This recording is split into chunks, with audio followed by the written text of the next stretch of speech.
Okay, അപ്പൊ നമ്മൾ പുതിയൊരു മോഡ്യൂളിലേക്ക് വരികയാണ്. ഭാഷ എന്ന് പറയുന്ന ഒരു മോഡ്യൂളിനകത്ത് പ്രധാനമായിട്ടും 3 കമ്പോണൻസ് ആണുള്ളത്. ഒന്ന് ഭാഷാ വിജ്ഞാനം എന്ന് പറയുന്ന രീതിയിൽ ഭാഷാശാസ്ത്രം കടന്നു വരുന്നുണ്ട്. രണ്ടാമത്തെ ഒരു മേഖല എന്ന് പറയുന്നത് ഭാഷയുടെ ചരിത്രമാണ്. ഭാഷാ പരിണാമം എന്ന് പറയുന്നത് മലയാള ഭാഷയുടെ ഒരു പരിണാമ ചരിത്രം സാമാന്യമായിട്ട് വരുന്ന ഭാഗങ്ങളുണ്ട്. പിന്നെ മലയാള വ്യാകരണം അതിന്റെ ഭാഗമായിട്ട് വരുന്നുണ്ടെങ്കിൽ 3 സെഗ്മെന്റുകളാണ് ഈ ഒരു യൂണിറ്റിനകത്തുള്ളത്. യൂണിറ്റിനെ നമുക്ക് ഒരു 3 ദിവസം കൊണ്ട് തീർക്കാമെന്നാണ് വിചാരിക്കുന്നത്. 3 അല്ലെങ്കിൽ 4 ദിവസം കൊണ്ട് തീർക്കാമെന്നാണ് വിചാരിക്കുന്നത്.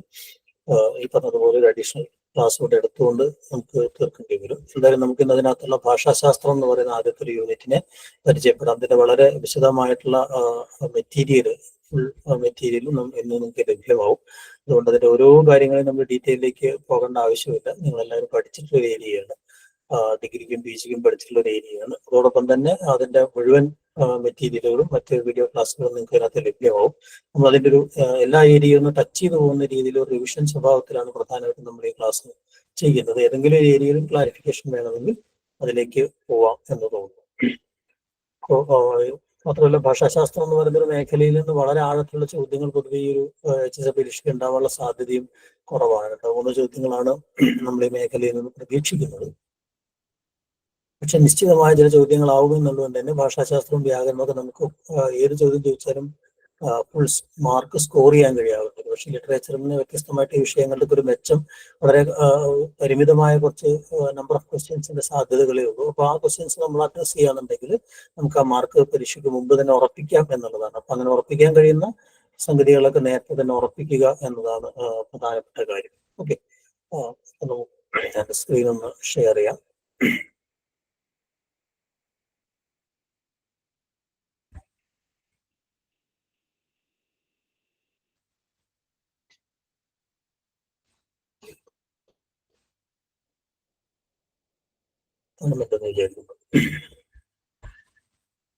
ഓക്കെ, അപ്പൊ ഭാഷാശാസ്ത്രം എന്ന് പറയുന്നത് സയൻസ് ഓഫ് ലാംഗ്വേജ് അല്ലെങ്കിൽ സ്റ്റഡി ഓഫ് ദ ലാംഗ്വേജ് എന്നുള്ള അർത്ഥത്തിനകത്ത് അത്തരമൊരു വിഷയം നമ്മുടെ ജ്ഞാന പദ്ധതിക്കകത്ത് മലയാളം പോലെയൊക്കെയുള്ള അല്ലെങ്കിൽ ഭാഷാ പഠനത്തിനകത്തേക്ക് വരുന്നത് ഒരു ലേറ്റർ പീരീഡിലാണ്. അത് 1950 ശേഷമാണ് ഭാഷാശാസ്ത്രം എന്ന് പറയുന്ന ഒരു വിഷയം ഗൗരവമായിട്ട് ഭാഷാ പഠന മേഖലയ്ക്കകത്ത് വരുന്നത്. ഭാഷാശാസ്ത്രം 19-ാം നൂറ്റാണ്ടോടുകൂടി അതിന്റെ ആദ്യ ഘട്ടം ആരംഭിക്കുന്നുണ്ടെങ്കിലും ആധുനിക ഭാഷാശാസ്ത്രം എന്ന് നമ്മൾ ഇന്ന് വിളിക്കുന്ന ഭാഷാശാസ്ത്രം 20-ാം നൂറ്റാണ്ടിന്റെ ഒരു ജ്ഞാന പദ്ധതിയാണെന്ന് എനിക്കറിയാം. ഘടനാഭാഗത്തോടു കൂടിയാണ്, സൊസൂറിയൻ ഭാഷാശാസ്ത്രത്തോടു കൂടിയാണ് ആധുനികമായൊരു ഭാഷാശാസ്ത്ര വിജ്ഞാനം ഉണ്ടാവും, ഭാഷാശാസ്ത്ര പദ്ധതി ഉണ്ടാവുന്നത്. അതിനു മുമ്പ് ഭാഷാശാസ്ത്രത്തിന് പല പല ഘട്ടങ്ങളുണ്ടായിരുന്നു. ആദ്യഘട്ടം എന്ന് പറയുന്നത് വ്യാകരണ പഠനങ്ങളുടെയും സവിശേഷമായ ഭാഷകളുടെ ഗ്രാമാറ്റിക്കൽ സ്റ്റഡി ആയിട്ടും അതോടൊപ്പം തന്നെ ഭാഷാ വിജ്ഞാനീയം എന്ന രീതിയിൽ ഭാഷയെക്കുറിച്ചുള്ള ദർശനങ്ങളും മറ്റുമൊക്കെ ആയിട്ട് ലിംഗ്വിസ്റ്റിക് ഫിലോസഫിയുടെ സ്വഭാവത്തിലൊക്കെയാണ് പൊതുവായിട്ട് ഉണ്ടായിരുന്നത്. പിന്നീട് അത് 19-ാം നൂറ്റാണ്ടാവുമ്പോഴാണ് ഭാഷാശാസ്ത്രത്തിന്റെ കുറെ കൂടി ഒരു നെക്സ്റ്റ് സ്റ്റേജ് എന്നുള്ള രീതിയിലേക്ക് അത് വരികയും അങ്ങനെ ഹിസ്റ്റോറിക്കൽ ലിംഗ്വിസ്റ്റിക്സ് അല്ലെങ്കിൽ ചരിത്രാത്മക ഭാഷാശാസ്ത്രം എന്ന് പറയുന്ന ഒന്ന് ആ നൂറ്റാണ്ടുടനീളം ഒരു കൊളോണിയൽ ഭാഷാശാസ്ത്ര പദ്ധതിയായിട്ട് ചരിത്രാത്മക ഭാഷാശാസ്ത്രം എന്ന് പറയുന്ന ഒരു പദ്ധതി ഉണ്ടാവും. ഈ ചരിത്രാത്മക ഭാഷാശാസ്ത്ര പദ്ധതിയുടെ താല്പര്യങ്ങളെയും കാഴ്ചപ്പാടുകളെയും ഒക്കെ ഖണ്ഡിച്ചുകൊണ്ടാണ് ഈ പറയുന്ന ആധുനിക ഭാഷാശാസ്ത്രം അല്ലെങ്കിൽ വിവരണാത്മക ഭാഷാശാസ്ത്രം കടന്നു വരുന്നത്. അപ്പൊ അതിലൂന്നിയാണ് നമ്മൾ പ്രധാനമായിട്ടും ഈ കാര്യം വരുന്നത്. നേരത്തെയൊക്കെ നമ്മുടെ PG അടക്കമുള്ള ക്ലാസ്സുകൾക്കകത്ത് ഇംഗ്ലീഷിലാണ് ഈ ലിംഗ്വിസ്റ്റിക്സ് എന്ന് പറയുന്നൊരു വിഷയം 80-കൾ ഒക്കെ വരെയും നമുക്ക് ഉണ്ടായിരുന്നു. ഇംഗ്ലീഷിലായിരുന്നു പരീക്ഷ എഴുതേണ്ടിയിരുന്നത്. മലയാളത്തിന്റെ ഒരു വിഷയമായിട്ടല്ല, മറിച്ച് ഒരു സബ്സിഡിയറി സബ്ജക്റ്റ് ആയിട്ടാണ് ലിംഗ്വിസ്റ്റിക്സ് എന്ന് പറയുന്ന വേറെ വിഷയമായിട്ട് മാറിയത്. ഇത് അധികാലമായിട്ടില്ല മലയാളം എന്ന് പറയുന്നത് ജ്ഞാന പദ്ധതിയിലേക്ക് വന്നു ചേർന്നിട്ട് എന്ന് സൂചിപ്പിക്കാൻ വേണ്ടിയാണ് ഇത് പറഞ്ഞത്. അപ്പൊ അതുകൊണ്ട് തന്നെ അതിനകത്ത് വരാവുന്ന ചോദ്യങ്ങൾക്ക് ചില ലിമിറ്റേഷൻസ് ഉണ്ടായിരിക്കും.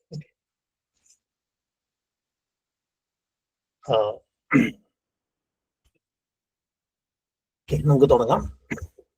ഇപ്പൊ ഭാഷ എന്ന് പറയുന്ന അല്ലെങ്കിൽ നമ്മുടെ ഭാഷാശാസ്ത്രത്തിനകത്ത് ഭാഷ എന്ന് പറയുന്ന ഒരു സാധനം നിർവചിക്കപ്പെടുന്നത് തന്നെ മനുഷ്യഭാഷ എന്നുള്ള അർത്ഥത്തിലാണ്. മനുഷ്യന് മാത്രമുള്ള സവിശേഷമായ സിദ്ധി എന്ന രീതിയിൽ മറ്റ് ജന്തുജാലങ്ങളുടെ വിനിമയത്തിൽ നിന്ന് വ്യത്യസ്തമായ ഒരു തലത്തിലേക്ക് ഭാഷയെ കൊണ്ടുവന്നു.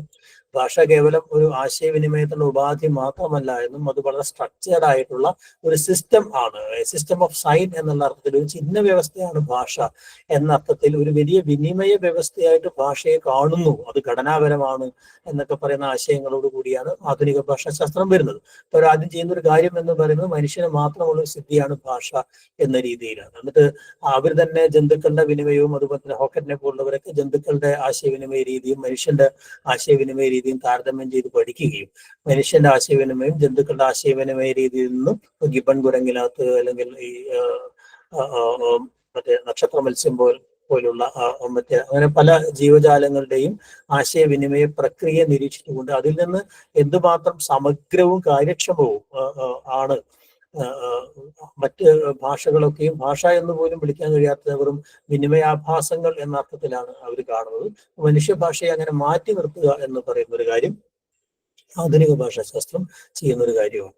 ഓക്കെ, അപ്പൊ അർത്ഥത്തിൽ ദൈവികമായ ഒരു സംഗതിയാണ് ഭാഷ, ദൈവികമായൊരു ഇതാണ് ഭാഷ എന്ന് പറയുന്ന ഒരു കാഴ്ചപ്പാടെന്ന് മാറി മനുഷ്യന്റെ ഒരു നിർമ്മിതിയാണ് ഭാഷ എന്ന് പറയുന്ന നിലയ്ക്ക് ഭാഷാശാസ്ത്രം മാറും.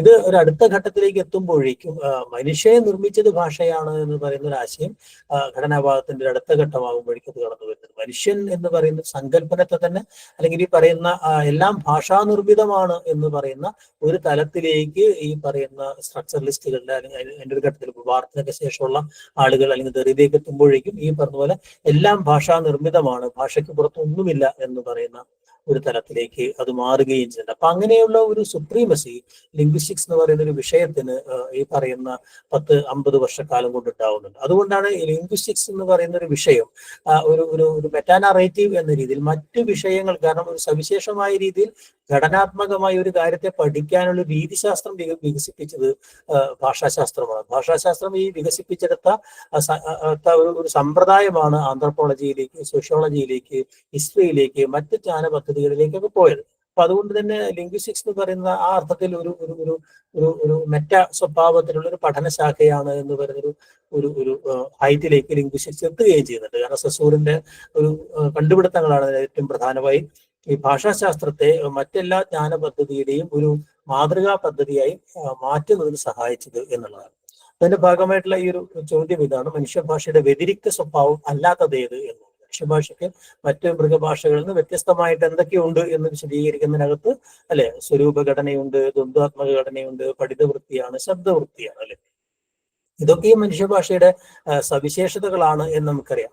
പക്ഷെ അതിനകത്ത് ഒന്നൊരു വ്യതിരിക്ത സ്വഭാവമല്ല. ഏതാണെന്നറിയാവോ? മനുഷ്യഭാഷയും മൃഗഭാഷയും തമ്മിൽ വേർതിരിക്കുമ്പോൾ ഇങ്ങനൊരു കാര്യം പറയാത്തൊരു കാര്യം എന്നതല്ലേ, അത് ശബ്ദവൃത്തിയാണ്.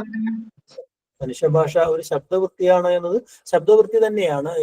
ലേഖനം എന്ന് പറയുന്നത് ഭാഷയുടെ ഒരു സെക്കൻഡറി ഫംഗ്ഷൻ ആയിട്ടാണ്. പ്രൈമറി ഫംഗ്ഷൻ എന്ന് പറയുന്നത് സ്പീച്ച് തന്നെയാണ്. പക്ഷെ ഈ ശബ്ദവൃത്തി എന്ന് പറയുന്നത് മനുഷ്യേതര ജീവികളുടെ ഭാഷയ്ക്കകത്തും ഉള്ളൊരു സ്വഭാവമാണ് അല്ലെ. മറ്റൊന്നും തന്നെ മനുഷ്യേതര ജീവികൾക്കകത്തില്ല എന്നതാണ് മനുഷ്യഭാഷയെ കുറിച്ച് ഈ പറയുന്ന ഹോക്കറ്റിന്റെ പഠനത്തിനകത്ത് അദ്ദേഹം പറയുന്ന പ്രധാനപ്പെട്ട കാര്യം അല്ലെ. കാരണം മനുഷ്യഭാഷയ്ക്ക് സ്ട്രക്ചർ ഉണ്ട്. അപ്പൊ നമുക്ക് സ്വനം, സ്വനിമം, രൂപിമം എന്നൊക്കെ പറഞ്ഞ വാക്യം അതാണ് അപ്പൊ നമ്മൾ ചർച്ച ചെയ്യാൻ പോകുന്ന കാര്യം എന്ന രീതിയിൽ നമ്മൾ അതിനെ ഘടനാത്മകമായിട്ട് ആണ് അത് നിർമ്മിക്കപ്പെട്ടിരിക്കുന്നത്. അതിന് ഒരേ സമയം അത് രൂപിമത്തിന്റെ ഒരു ഘടനയുണ്ട്, സ്വനിമത്തിന്റെ ഒരു ഘടനയുണ്ട്, അർത്ഥാധിഷ്ഠിതമായ ഒരു ഘടനയുണ്ട്. രണ്ട് ഒരു ദ്വന്ദ്വ ഘടന അവിടെയുണ്ട് എന്നുള്ള ഒരു കാര്യം, ദ്വന്ദ്വാത്മകമായ ഒരു ഘടനയുണ്ട്. ഒന്നത് നമ്മൾ ഒരു ഫോണറ്റിക് സ്ട്രക്ചർ അതിനകത്ത് നിൽക്കുന്നുണ്ട്. സ്വനിമികമായ ഒരു ഘടനയിലൂടെയാണ് ഭാഷ സംസാരിക്കപ്പെടുന്നത്. അതിനകത്ത് തന്നെ അണ്ടർലൈങ് ആയിട്ട് അതിന്റെ ഒരു ആർത്ഥികമായ ഘടനയെ നിർമ്മിക്കുന്ന ഒരു രൂപിമാത്മകമായ ഒരു ഘടനയും അതിനകത്തുണ്ട് അല്ലെ. അതോടൊപ്പം തന്നെ അതൊരു ലേൺഡ് ബിഹേവിയർ ആണ് എന്നത് മറ്റൊക്കെ ബയോളജിക്കൽ ബിഹേവിയർ, ജൈവികമായ വൃത്തിയാണ് ഈ പറയുന്ന ജന്തുഭാഷ എന്ന് നമ്മൾ അല്ലെ. ശബ്ദവൃത്തി എന്ന് പറയുന്നത് രണ്ടിനും ഉള്ള ഒരു പ്രത്യേകതയായിട്ട് പറയാം. അപ്പൊ മനുഷ്യഭാഷയുടെ ഇത്രയും സവിശേഷതകൾ, മനുഷ്യഭാഷ സാംസ്കാരികമാണ്, അത് കൾച്ചറിനെ പ്രിസർവ് ചെയ്യുക മാത്രമല്ല കൾച്ചറിനെ ഡിറ്റർമൈൻ ചെയ്യുന്ന ഒരു ഘടകം കൂടിയാണ്. നമുക്കറിയാം അത് ലാംഗ്വേജ് ഈസ് ഇന്റർപേഴ്സണൽ. ഭാഷ എന്ന് പറയുന്നത് രണ്ടുപേർക്ക് ഇടയിലാണ് ഉള്ളത് അല്ലെ. അതുകൊണ്ട് തന്നെ സോഷ്യലാണ് എന്ന് പറഞ്ഞാൽ അല്ലെ. ഭാഷ വളരെ വളരെ ഹ്യൂമനിസ്റ്റിക് ആണ്. അതുകൊണ്ട് തന്നെ എല്ലാതരം മാനുഷിക വികാരങ്ങളെയും മാനവികത മാനുഷികത എന്ന് പറയുന്നത് നിർമ്മിക്കപ്പെടുന്നത് തന്നെ ഭാഷയ്ക്കകത്താണ് എന്ന് പറയുന്നത്. ഭാഷയ്ക്കകത്താണ് നിർമ്മിക്കപ്പെടുന്നത് എന്ന് പറയുന്നത് സാധനം. അതോടൊപ്പം തന്നെ ഭാഷ, ലാംഗ്വേജ് ഇസ് മൈൻഡ് എന്നൊക്കെ പറയുന്ന ചോംസ്കിയൻ ആശയവും ഭാഷ മനസ്സിന്റെ പ്രതിഫലനമാണ് എന്ന് പറയുന്നു. മെന്റൽ ഇമേജ് എന്ന് പറയുന്ന അർത്ഥം. ദ്വന്ദ്വാത്മക ഘടന എന്താണെന്ന് ഞാൻ പറഞ്ഞു അല്ലെ. സയൻസ് സിസ്റ്റം അല്ല, it is not a system of science അല്ല. അത് അടയാളങ്ങളുടെ ഒരു കൂട്ടമല്ല, മറിച്ച് പ്രതീകങ്ങളുടെ ഒരു കൂട്ടമാണ്. അതുകൊണ്ട് തന്നെ സാധാരണ സൈൻ ബോർഡുകൾ കാണിക്കുന്നത് പോലെ ഒരർത്ഥത്തെ അല്ലെങ്കിൽ ഒരു സൂചിതത്തെ മാത്രമല്ല ഒരു സൂചക കാണിക്കുന്നത്, മറിച്ച് നിരവധിയായ അർത്ഥങ്ങളെ അത് പ്രദാനം ചെയ്യുന്നു എന്നുള്ളതാണ് അതിന്റെ സിംബോളിക് ക്യാരക്ടറിന്റെ പ്രത്യേകത എന്നുള്ളത് അല്ലെ. അതോടൊപ്പം തന്നെ വക്താവ്, ശ്രോതാവ്, മാധ്യമം എന്ന് പറയുന്ന 3 ഘടകങ്ങൾ ഏത് ആശയവിനിമയ വ്യവസ്ഥയ്ക്കുണ്ട് നമുക്കറിയാം. ആശയവിനിമയ വ്യവസ്ഥയ്ക്ക് 8 സ്റ്റേജുകളുണ്ട് നമുക്കറിയാം. ആശയോത്ഭവം തൊട്ടിട്ട് ഫീഡ്ബാക്ക് വരെയുള്ള 8 സ്റ്റേജുകളിലൂടെയാണ് ഈ ആശയവിനിമയം എന്ന് പറയുന്ന പ്രക്രിയ നടക്കുന്നത്. അപ്പൊ അതിനകത്ത് വക്താവും ഉണ്ടാവണം, അല്ലെങ്കിൽ സ്വീകർത്താവും ഉണ്ടാവണം അല്ലെ. അതോടൊപ്പം തന്നെ പ്രേക്ഷകനും ഉണ്ടായിരിക്കണം, ഈ പറയുന്ന സന്ദേശം അയക്കുന്ന ആളുണ്ടായിരിക്കണം. ഈ പ്രേക്ഷകനെയും സ്വീകർത്താവിനെയും അങ്ങോട്ടും ഇങ്ങോട്ടും മാറ്റാം എന്നതാണ് ഈ ഭാഷയുടെ ഒരു പ്രത്യേകത എന്ന് പറയുന്നത്. മറ്റു പല മൃഗങ്ങളുടെയും ഈ പറയുന്ന പോലെ ആണ് ഉണ്ടാക്കേണ്ട ചില ശബ്ദങ്ങൾ ആണ് മാത്രം ഉണ്ടാക്കുക, പെണ്ണുണ്ടാക്കേണ്ട പെണ്ണ് മാത്രം ഉണ്ടാക്കുക എന്ന രീതിയിലേക്കുള്ള ഒരു തരം കൃത്യമായ ഡിവിഷൻ അവിടെയുണ്ട് എന്നുള്ളത്. മറ്റൊരു കോണ്ടെക്സ്റ്റിലായിട്ടാണ് പലപ്പോഴും ഈ പറയുന്ന സൈനുകളുടെ ഒക്കെ മീനിങ് ഉണ്ടാവുന്നത്. പക്ഷെ ഭാഷ അങ്ങനെയല്ല. ഞാനിപ്പോ പറയുന്ന വർത്തമാനം എവിടെയായാലും അല്ലെ, നാളെ പറഞ്ഞാലും അതിന് അതേ അർത്ഥം തന്നെ കിട്ടുന്നത് സ്ഥലകാല ആപേക്ഷികമല്ല എന്നുള്ളതാണ്. മറ്റൊന്ന് അത് ക്രിയേറ്റീവ് ആകുന്നത്. ഭാഷ സർഗാത്മകമാണ്, അതുകൊണ്ട് തന്നെ അതിന് ഇൻഫിനിറ്റിയുടെ സ്വഭാവമുണ്ട് എന്നുള്ളതും അല്ലെ. അതൊരു അനന്തമായ സാധ്യത ഭാഷയ്ക്കകത്തുണ്ട് എന്നും നമ്മൾ പറഞ്ഞു അല്ലെ. ഭാഷയെ സംബന്ധിച്ച് സസൂറിയൻ സംഗതി ഞാൻ പറഞ്ഞു. സസൂറാണ് ഭാഷാശാസ്ത്രത്തിനകത്ത് ഇങ്ങനെ ഒരു വലിയൊരു ഡയമെൻഷൻ. ഭാഷ എന്ന് പറയുന്ന ഒരു ഘടനയെ പഠിക്കുകയും അതിന്റെ ഒരു ദ്വന്ദ്വൈരുദ്ധ്യത്തെ 4 പ്രധാനപ്പെട്ട അടിസ്ഥാന ദ്വന്ദ്വൈരുദ്ധ്യങ്ങൾ അദ്ദേഹം കൊണ്ടുവന്നതോടുകൂടിയാണ് ഭാഷ എന്ന് പറയുന്ന ഒരു ഘടന നമുക്ക് വെളിപ്പെട്ടത് നമുക്കറിയാം അല്ലെ. അപ്പൊ അതിനകത്ത് ഭാഷ അദ്ദേഹം പറഞ്ഞ 4 അടിസ്ഥാന ദ്വന്ദ്ങ്ങൾക്കകത്തൊന്ന് ഏറ്റവും ആദ്യത്താണ് ലാങ് എന്നും പരോൾ എന്നും പറയുന്ന സാധനം അല്ലെ. ഭാഷയും ഭാഷണവും എന്ന് പറയുന്ന ഒരു കാര്യം അല്ലെ. അപ്പോ ചോദ്യം ഇതാണല്ലേ, സസൂറിന്റെ അഭിപ്രായത്തിൽ ഭാഷ എന്നത് ഒരു സോഷ്യൽ കോൺട്രാക്റ്റ് ആണ്, ഒരു മെന്റൽ സിസ്റ്റമാണ്, ഒരു ഫിസിക്കൽ ഒബ്ജക്റ്റ് ആണ്, ഒരു ബയോളജിക്കൽ പ്രോസസ് ആണ്, ഒരു ജൈവ പ്രക്രിയയാണ്, ഭൗതിക വസ്തുവാണ്, മാനസിക വ്യവസ്ഥയാണ്, സാമൂഹിക ഉടമ്പടിയാണ് അല്ലെ. ഇതൊക്കെ പലരും പലതരത്തിൽ ഭാഷയെ പറഞ്ഞിട്ടുണ്ട്. പക്ഷെ സസൂർ പറയുന്നത് എന്താണ് എന്നുള്ളതാണ് ചോദ്യം. ആർക്കെല്ലാം അറിയാവോ? സാമൂഹിക ഉടമ്പടി. ഭാഷ അത് അവിടെയാണ് നമ്മൾ ശ്രദ്ധിക്കേണ്ട ഒരു കാര്യം. അതായത് സോഷ്യൽ കോൺട്രാക്ട് എന്ന് പറയുന്ന ഒരു സംഗതി ഘടനാവാദികൾ പൊതുവെ പറയുന്നില്ല എന്നുള്ള. ഭാഷയ്ക്കകത്ത് തന്നെയാണ് ഈ പറയുന്ന അർത്ഥങ്ങൾ. എല്ലാ കോൺട്രാക്റ്റും ഭാഷയ്ക്കകത്ത് തന്നെയാണ് എന്ന് പറയുന്ന അതാണ് ഈ ഘടനാവാദത്തിനെതിരായിട്ട്, പ്രത്യേകിച്ച് ചോംസ്കിയൻ ഗ്രാമറിനെതിരൊക്കെ ആയിട്ട് 70s ഈ പറയുന്ന സോഷ്യോ ലിംഗ്വിസ്റ്റിക്സിന്റെ പുതിയ മൂവ്മെന്റുകൾ ഉണ്ടാവും. കാരണം സമൂഹത്തെ അവര് പൂർണ്ണമായിട്ടും അവഗണിക്കുന്നു എന്ന് പറയുന്ന ഒരു കാര്യം. പൊതുവെ ഈ സെസൂറിയൻ സ്കൂളുകാർ ഈ സമൂഹം എന്ന് പറയുന്ന സാധനത്തെ അവഗണിക്കുന്ന രീതിയാണ് ഉള്ളത് അല്ലെ. ഇപ്പോ അവിടെ ഉത്തരം എന്ന് പറയുന്നത് ഇറ്റ്സ് എ മെന്റൽ സിസ്റ്റം, ഒരു മാനസിക വ്യവസ്ഥയാണ് എന്നാണ് സെസൂർ പറയുന്ന ഒരു കാര്യം. കാരണം നമുക്ക് അകത്തുള്ള ഒരു അവബോധം എന്ന് പറയുന്ന അർത്ഥത്തിലാണ്. അതായത് ഓരോ ആളുകൾക്കൊക്കെ അകത്തുമുള്ളൊരു ഭാഷയുടെ അവബോധത്തെ കുറിച്ചിട്ടാണ് അദ്ദേഹം പറഞ്ഞത്. നമുക്ക് അകത്തുള്ള ഒരു അവബോധമാണ്, അതിന്റെ ടിപ്പ് ഓഫ് ദ ഐസ്ബർഗ് എന്ന് പറഞ്ഞാൽ നിങ്ങളുടെ അവബോധത്തിന്റെ ഒരു അംശം മാത്രമാണ് പ്രകടിതമായി തീരുന്നത്. അത് ഈ പറയുന്ന വാചികമോ അല്ലാത്ത ഈ പറയുന്ന സ്പീച്ച് എന്ന് പറയുന്നത് എന്താ പറയാ ഈ പറയുന്നത്. അപ്പൊ നമുക്കകത്ത് ഭാഷ നിലനിൽക്കുന്നത് ഈ പറയുന്ന ഓരോ മനുഷ്യർക്കകത്താണ് നിലനിൽക്കുന്നത് അല്ലെ. അത് അമൂർത്തമാണ്, അത് ഈ പറയുന്നത് പോലെ അത് എന്താ പറയാ താരതമ്യേന മാറ്റങ്ങൾ കുറഞ്ഞുള്ളതാണ്, അത് സാമാന്യമാണ്, അതിന് സാമൂഹികമായ തലമുണ്ട് എന്ന് അദ്ദേഹം പറയുന്നത്. സമൂഹ ഉടമ്പടിക്കകത്താണ് ഉള്ളത് അല്ലെ. ബാക്കി ഈ പറയുന്ന പരോൾ എന്ന് പറയുന്നത് അത് വളരെ വ്യക്തിനിഷ്ഠമാണ്, അത് വളരെ മൂർത്തമാണ്, എപ്പോഴും മാറിക്കൊണ്ടിരിക്കുന്നതാണ് അല്ലെ. മറ്റത് നിയമങ്ങളുടെ ഒരു ലോകമാണെങ്കിൽ ഇത് ഭാഷയുടെ പ്രയോഗത്തിന്റെ സൗന്ദര്യത്തിന്റെ ഒരു മണ്ഡലമാണ് പലപ്പോഴും അതിന്റെ പരോൾ എന്ന് പറയുന്നത്. ലാങ്ങിനെയും പരോളിനെയൊക്കെ അദ്ദേഹം വിശദീകരിക്കുന്നുണ്ട്. അത് അർത്ഥത്തിലാണ് മാനസിക വ്യവസ്ഥയാണ് എന്നത് അല്ലെ. സിഗ്നിഫൈഡ് എന്ന് പറയുന്നത് അദ്ദേഹത്തിന്റെ മറ്റൊരു ദ്വന്ദ്വമാണ് എന്ന് നമുക്കറിയാം അല്ലെ. ചോദ്യം എന്താണ്? സസൂറിന്റെ അഭിപ്രായത്തിൽ സൂചകം എന്നത് എന്താണ് എന്നാണ്. ഒരു ഭാഷാചിഹ്നത്തിന്റെ മാനസികാശയമാണ്, ഒരു ഭാഷാചിഹ്നത്തിന്റെ ഭൗതിക രൂപമാണ്, ഒരു അടയാളം ഉപയോഗിക്കുന്ന സാംസ്കാരിക സന്ദർഭമാണ്, ഭാഷാ ഉപയോഗത്തെ നിയന്ത്രിക്കുന്ന വ്യാകരണ നിയമങ്ങളാണ്. എന്താണ് സൂചകം, സൂചിതം എന്ന് പറയുന്നത്? അതിനെ സംബന്ധിച്ചാണ് പിന്നെ സെമിയോട്ടിക്സ് എന്ന് പറയുന്ന ഒരു പ്രത്യേക സംഗതികൾ ഉണ്ടാവുന്നു. അങ്ങനെ സൂചിതം എന്ന് പറയുന്ന ഒന്നില്ല എന്നൊക്കെ പറയുന്ന വാദങ്ങളിലേക്ക് പിന്നീട് സൂചകങ്ങളുടെ അനന്തലീലയാണെന്നൊക്കെ പറയുന്ന രീതിയിലേക്ക് എത്തുമ്പോൾ അങ്ങനെയുള്ള ആശയങ്ങളൊക്കെ വരുന്നത്.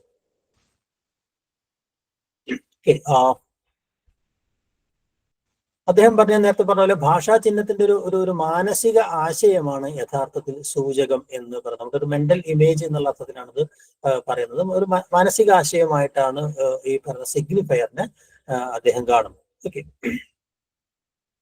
ആരോപിതത്വം മനുഷ്യഭാഷയുടെ മറ്റൊരു ഗുണമായിട്ട് നമ്മൾ പറയുന്നത് സ്വാഭാവികമായ സംഗതിയല്ല. അതായത് ഈ പറഞ്ഞ സൂചകവും സൂചിതവും തമ്മിലുള്ള ബന്ധം സ്വാഭാവികമല്ല എന്ന് പറയുന്ന ഒരു കാര്യം അല്ലെ. അപ്പൊ ആരോപിതത്വം എന്ന് പറയുന്നത് ഭാഷയുടെ ഒരു സവിശേഷതയാണ്, മനുഷ്യഭാഷയുടെ സവിശേഷതയാണ്. അതിനകത്ത് സ്വാഭാവികമായ സഹജമായ ഒന്നില്ല എന്ന് പറഞ്ഞാൽ ഈ ആരോപിതത്വം എന്ന് പറയുന്നത് എന്താണ് എന്നാണ് ചോദ്യം. ആശയം മനസ്സിലാക്കാൻ വേണ്ടിയാണ് അല്ലെ. അത് ഈ ഭാഷ ഉപയോഗിച്ച് പുതിയ ആശയങ്ങൾ സൃഷ്ടിക്കാനുള്ള കഴിവാണോ, വ്യത്യസ്ത സന്ദർഭങ്ങളിൽ ഒരേ വാക്ക് ഉപയോഗിക്കാനുള്ള കഴിവാണോ, ഒരു വാക്യത്തിലെ വാക്കുകളുടെ ക്രമം മാറ്റാനുള്ള കഴിവാണോ, ഒരു വാക്കിന്റെ രൂപവും അതിന്റെ അർത്ഥവും തമ്മിലുള്ള ബന്ധത്തിലെ സ്വേച്ഛാധിപത്യമാണോ? ഇങ്ങനെയുള്ള 4 സംഗതികളുടെ ഈ 4 ഭാഷയ്ക്കകത്തുണ്ട് എന്നതാണ് ഏറ്റവും നമ്മൾ ശ്രദ്ധിക്കേണ്ട കാര്യം. ഇതൊക്കെ ഭാഷയുടേതാണല്ലേ. നമ്മൾ സർഗാത്മകമാണ്, സൃഷ്ടിന്മുഖമാണ് എന്ന് പറഞ്ഞു അല്ലെ. അത് കോണ്ടെക്സ്റ്റ് ബേസ്ഡ് എല്ലാ സമയത്ത് നമുക്ക് പ്രയോഗിക്കാൻ കഴിയുന്നു എന്ന് പറഞ്ഞല്ലേ.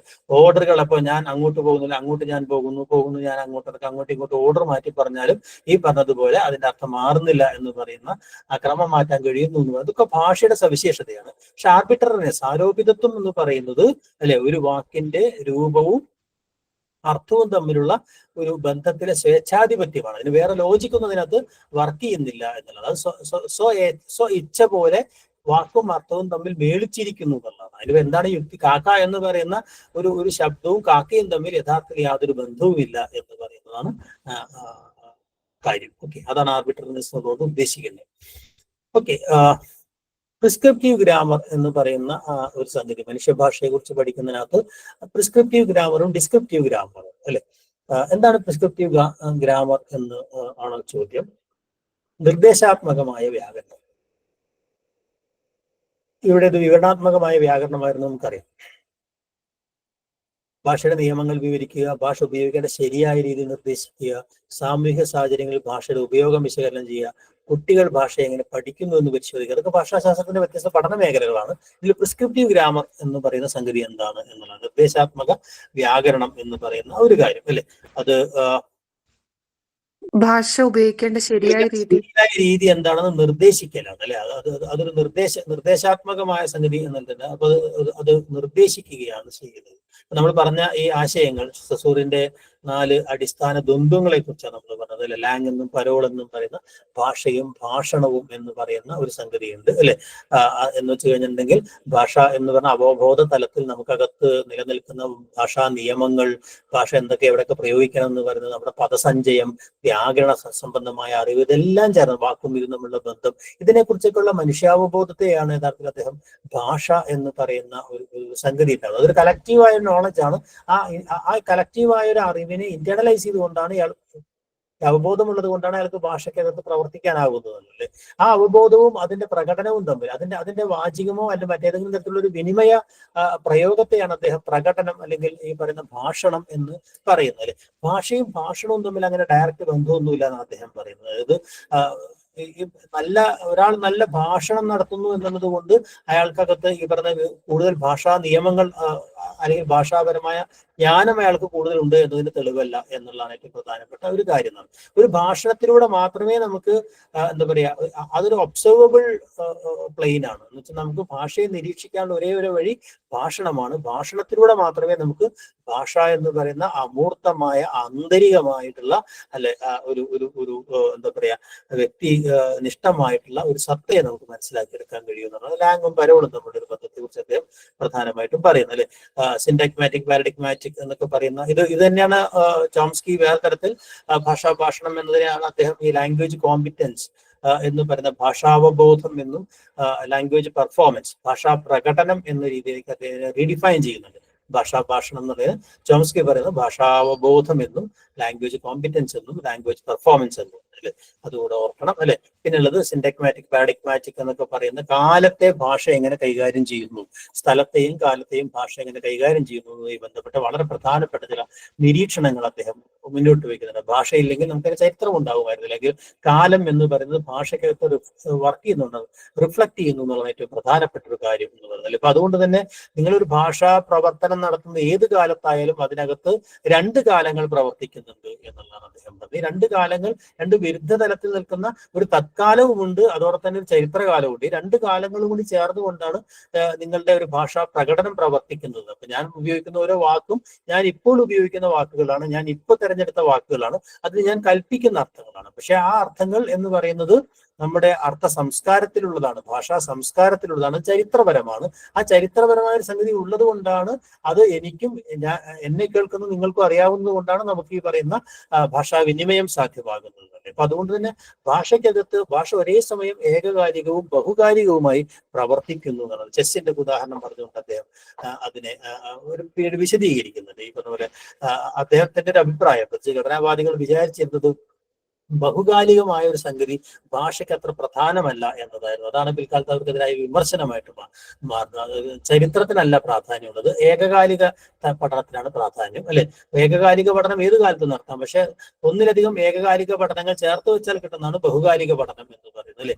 ആ ഏകകാലിക പഠനം നടത്താൻ ബഹുകാലിക പഠനത്തിന്റെ ആവശ്യമില്ല എന്നും, എന്നാൽ ബഹുകാലിക പഠനം നടത്താൻ ഏകകാലിക പഠനം കൂടിയേ തീരും എന്നതുകൊണ്ടാണ് ഏകകാലിക പഠനമാണ് ബഹുകാലിക പഠനത്തെക്കാൾ മികച്ചത് എന്ന് പറയുന്ന ഒരു അഭിപ്രായം അദ്ദേഹം പറയുന്നത്. അപ്പൊ സിങ്ക്രോണി ഡയക്രോണി എന്ന് പറയുന്ന, അല്ലെ, കാര്യങ്ങൾ, അതായത് ഈ പറഞ്ഞ ഡയ എന്ന് പറഞ്ഞാൽ ഒന്നിലധികം എന്നുള്ള അർത്ഥത്തിലേക്ക് വരും, അല്ലെ? അപ്പൊ ഈ കാലങ്ങൾ എന്ന് പറഞ്ഞാൽ നേരത്തെ പറഞ്ഞതുപോലെ നമ്മുടെ ഏത് വിനിമയത്തിനകത്തും അല്ലെങ്കിൽ ഏത് ശബ്ദ പ്രകടനത്തിനകത്തും ആ പ്രകടിപ്പിക്കപ്പെട്ട കാലം മാത്രമല്ല, അതിന്റെ ആ പദത്തിന്റെ ചരിത്രകാലം മുഴുവൻ അതിനകത്ത് പ്രവർത്തിക്കുന്നു എന്നത് വളരെ പ്രധാനപ്പെട്ട ഒരു കാര്യമാണ്. അതുകൊണ്ടാണ് നമുക്ക് കാലത്തെ ഈ പറയുന്ന രീതിയിൽ ഓരോ ഭാഷയ്ക്കും അതിൻ്റെ കാലബോധത്തിനനുസരിച്ച് ആവിഷ്കരിക്കാനും കഴിയുന്നത് എന്നാണ് ഏറ്റവും പ്രധാനപ്പെട്ട. അതുകൊണ്ട് തന്നെ ഏകകാലികമായി നിങ്ങൾക്ക് ഭാഷയെ പഠിക്കാൻ പറ്റും, ബഹുകാലികമായിട്ട് നമുക്ക് ഭാഷയെ പഠിക്കാൻ പറ്റും എന്നതാണ്. രണ്ട് പഠനത്തിന് രണ്ട് ലക്ഷ്യങ്ങളാണ് ഉള്ളത് എന്നർത്ഥത്തിൽ. അപ്പോ അതേപോലെ തന്നെ സിഗ്നിഫയർ എന്ന് പറഞ്ഞാൽ സൂചകം, സൂചിതം എന്ന് നേരത്തെ വിശദീകരിച്ചു കഴിഞ്ഞാൽ, അല്ലെ, നമ്മൾ പ്രതീകാത്മകമായി ബന്ധപ്പെട്ട ഒരു കാര്യമാണ് സൂചകം എന്നും സൂചിതം ഉള്ളൊരു കാര്യം, അല്ലെ? അപ്പൊ സൂചിതം ഒന്ന് തന്നെ ആവണമെന്നില്ല, ഒരുപാട് സൂചിതങ്ങളിലേക്ക് പോകാം എന്ന് പറയുന്ന ഒരു സംഗതി ഉണ്ടല്ലേ. അപ്പൊ അങ്ങനെയാണ് ഈ സിംബൽ, പ്രതീകം എന്ന് പറയുന്നതിലേക്ക് എത്തുന്നത്, അല്ലെ? അദ്ദേഹത്തിന്റെ തന്നെ മറ്റൊരു ആശയമാണ്, ലിസ്ട്രോസ് ഒക്കെ പിന്നീട് വികസിപ്പിച്ചെടുത്ത ആശയമാണ് ഈ സിൻഡഗ്മാറ്റിക് പാരഡിഗ്മാറ്റിക് എന്ന് പറയുന്ന വിന്യസനാത്മകവും ലംബാത്മകവുമായ രീതി. ഇതും ഭാഷയ്ക്കകത്ത് പ്രവർത്തിക്കുന്ന ഒരു പ്രധാനപ്പെട്ട തത്വമാണ്. അതായത് ഞാനിപ്പോൾ ഒരു വാക്യം ഇവിടെ പറയുമ്പോൾ ആ വാക്യത്തിനകത്ത് വ്യത്യസ്ത ഘടകങ്ങൾ പരസ്പരം സവിശേഷമായ നിയമങ്ങൾക്കനുസരിച്ച് വിന്യസിച്ചത് കൊണ്ടാണ് ആ വാക്യത്തിന് അർത്ഥമുണ്ടാവും. അപ്പൊ അതുകൊണ്ട് തന്നെ ആ വാക്യത്തിലെ ഓരോ ഘടകങ്ങളും ആ ഘടനയ്ക്കകത്ത് വിന്യസനപരമായി വിന്യാസത്തിന്റെ അടിസ്ഥാനത്തിൽ പരസ്പരം ബന്ധപ്പെട്ടിരിക്കുന്നു എന്നതാണ് വിന്യസനാത്മകമായൊരു ബന്ധം എന്ന് പറയുന്ന ഒരു കാര്യത്തിനകത്ത് അദ്ദേഹം പറയുന്നത്. എന്നാൽ ആ വാക്യത്തിനകത്ത് ഞാൻ നേരത്തെ പറഞ്ഞ നമ്മുടെ ശബ്ദബോധത്തിൽ നിന്ന് അല്ലെങ്കിൽ നമ്മുടെ പദബോധത്തിൽ നിന്നോ ഭാഷാബോധത്തിൽ നിന്നോ ചില വാക്കുകൾ നമ്മൾ തെരഞ്ഞെടുത്ത് ഉപയോഗിക്കുകയാണ് ചെയ്യുന്നത്. ഈ ഉപയോഗിക്കപ്പെട്ട വാക്കുകൾക്കും മറ്റു വാക്കുകൾക്കും തമ്മിൽ അല്ലെങ്കിൽ മറ്റ് പദങ്ങൾക്കും തമ്മിൽ വേറെ ഒരു ബന്ധമുണ്ട്. അതാണ് ഈ പറയുന്ന ലംബാത്മകമായ സദൃശാത്മകമായ ഒരു ബന്ധം എന്നുള്ളത്. അതുകൊണ്ടാണ് നമുക്ക് ഒരു വാക്കിന് പകരം മറ്റൊരു വാക്ക് വെക്കാൻ കഴിയുന്നത്. മറ്റൊരു വാക്ക് വെക്കാൻ കഴിയുമ്പോൾ ആ രണ്ട് വാക്കുകൾക്കും തമ്മിൽ ഈ പറയുന്ന സദൃശാത്മകമായ ഒരു നാമവും തമ്മിൽ സദൃശാത്മകമായ ബന്ധമാണെങ്കിൽ നാമവും ക്രിയയും തമ്മിൽ വിന്യസനാത്മകമായ ഒരു ബന്ധമാണ്, അല്ലെ? അപ്പൊ ആ അർത്ഥത്തിൽ ഒരേ സമയം ഒരു നാമം എന്ന് പറയുന്നത് ക്രിയയുമായും അതേസമയം മറ്റു നാമങ്ങളുമായി, അല്ലെ, ക്രിയയുമായിട്ട് അത് വിന്യസനാത്മകമായ ബന്ധത്തിൽ ഏർപ്പെടുമ്പോൾ മറ്റു നാമങ്ങളുമായിട്ട് അത് ഈ പറയുന്ന ലംബാത്മകമായ ഒരു ബന്ധത്തിൽ ഏർപ്പെട്ടിരിക്കുന്നു എന്നൊക്കെയാണ് അദ്ദേഹം വിശദീകരിക്കുന്നത്, അല്ലെ? അപ്പൊ ആ ഒരു 4 കാര്യങ്ങളുമായി ബന്ധപ്പെട്ട കാര്യം ജസ്റ്റ് ഒന്ന് മനസ്സിലാക്കിയാൽ മതി.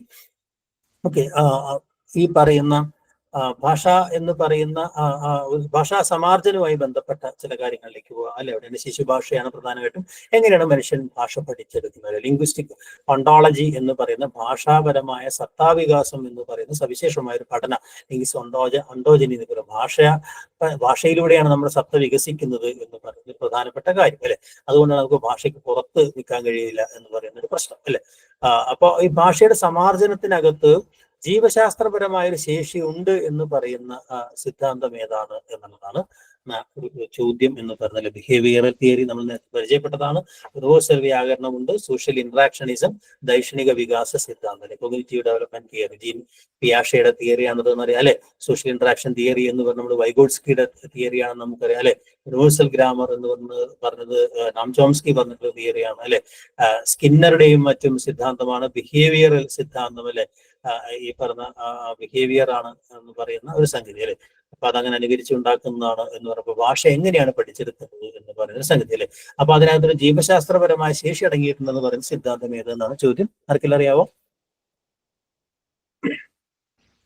ചോംസ്കിയുടെ ലാഡ് ആണോ? ചോംസ്കിയുടെ അതെ സാർവലൗകിക വ്യാകരണം എന്ന് പറഞ്ഞാൽ അദ്ദേഹം പിൽക്കാലത്ത് 80ക്ക് ശേഷം തള്ളി പറയുകയും 2010 ശേഷം ഈ പറയുന്ന സാർവലൗകിക വ്യാകരണം, യൂണിവേഴ്സൽ ഗ്രാമർ എന്നൊക്കെ പറയുന്നതിന് കൂടുതൽ പ്രസക്തി ഉണ്ട് എന്നൊക്കെ പറയുന്ന രീതിയിലേക്കൊക്കെ വരുന്നുണ്ട്.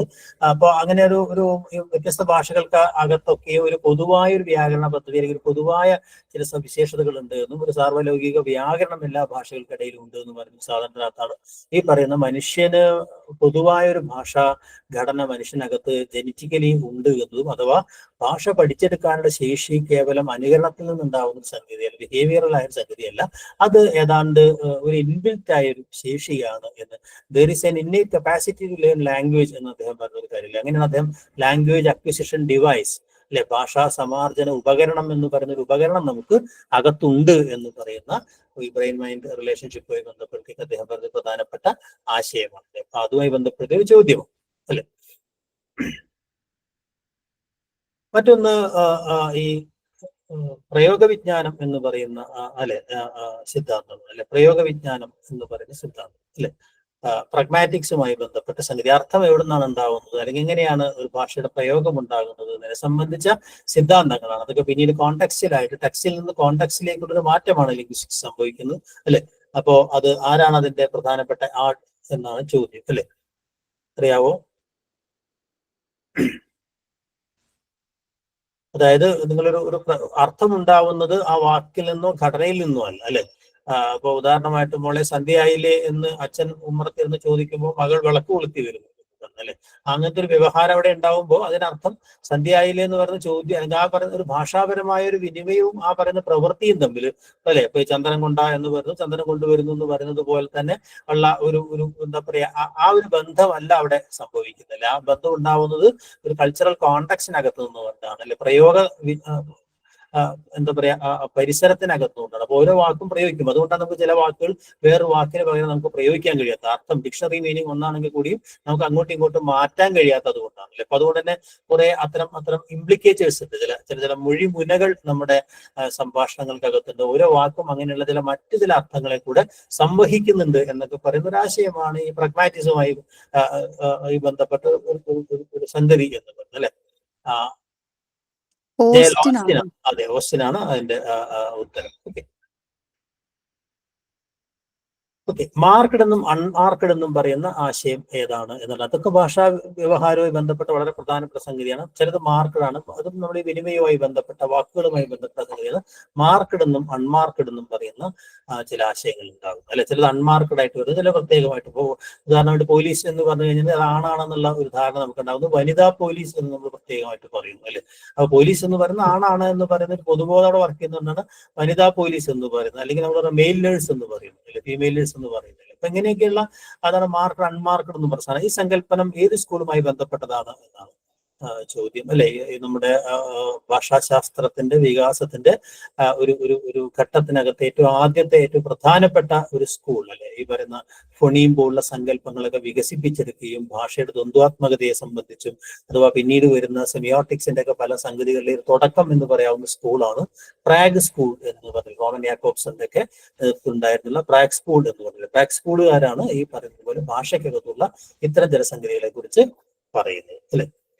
മറ്റൊരു ചോദ്യം ഇതാണ്, നമ്മൾ ഹിസ്റ്റോറിക്കൽ ലിംഗ്വിസ്റ്റിക്സ് എന്ന് നമ്മൾ പറയും, കമ്പാരിറ്റീവ് ലിംഗ്വിസ്റ്റിക്സ്, ഹിസ്റ്റോറിക്കൽ താരതമ്യ ഭാഷാശാസ്ത്രം, ചരിത്രാത്മക ഭാഷാശാസ്ത്രം, താരതമ്യ ഭാഷാശാസ്ത്രം എന്ന് പറയും, വിവരണാത്മക ഭാഷാശാസ്ത്രം എന്ന് പറയും അല്ലെ. അങ്ങനെ ഭാഷാശാസ്ത്രത്തിന് രണ്ട് വഴികളുണ്ട് എന്ന് പറഞ്ഞു. ചരിത്രാത്മക താരതമ്യാത്മക പദ്ധതി 19ാം നൂറ്റാണ്ടിന്റെയും 20ാം നൂറ്റാണ്ടിന്റെയാണ് വിവരണാത്മക ഭാഷാശാസ്ത്ര പദ്ധതി എന്ന് പറഞ്ഞല്ലേ. അതിനുശേഷം വന്നിട്ടൊരു സംഗതിയാണ് ഈ വ്യതിരേക ഭാഷാശാസ്ത്രം, കോൺട്രാസ്റ്റീവ് ലിംഗ്വിസ്റ്റിക്സ് എന്ന് പറയുന്ന സംഗതി അല്ലെ. അതിന്റെ വക്താവ് ആരാണ് എന്നതാണ് ചോദ്യം. അത് പിന്നീട് വന്നൊരു സംഗതിയാണ്. അതായത് രണ്ട് ഭാഷകളെ തമ്മിൽ താരതമ്യം ചെയ്യലല്ല, അഥവാ ഒറ്റ ഭാഷയെ മാത്രം എടുത്തുകൊണ്ട് പഠിക്കലല്ല അല്ലെ, വിവരണാത്മകമായി ചെയ്യലല്ല ചെയ്യുന്നത്. രണ്ട് ഭാഷകളെ താരതമ്യം ചെയ്യുന്നത് പോലെ തന്നെ നിങ്ങൾക്ക് എന്ത് ചെയ്യാൻ പറ്റും, അതിന്റെ കോൺട്രാസ്റ്റുകളെ, എന്താണ് സജാത പദങ്ങളെ കണ്ടതിന് മാത്രം അവ തമ്മിലുള്ള വ്യത്യാസങ്ങളെ കണ്ടെത്തിക്കൊണ്ട് ഓരോ ഭാഷയും എങ്ങനെ വ്യത്യസ്തമാകുന്നു എന്ന് പറഞ്ഞ് ആ ഭാഷയുടെ വ്യത്യസ്തതയെ എന്താ പറയാ അടയാളപ്പെടുത്തുന്ന അല്ലെങ്കിൽ അതിനെ വിലമതിക്കുന്ന ഒരു പഠന പദ്ധതിയാണ് അല്ലെ ഈ പറഞ്ഞ കോൺട്രാസ്റ്റീവ് ലിംഗ്വിസ്റ്റിക്സ് എന്ന് പറയുന്നത് അല്ലെ.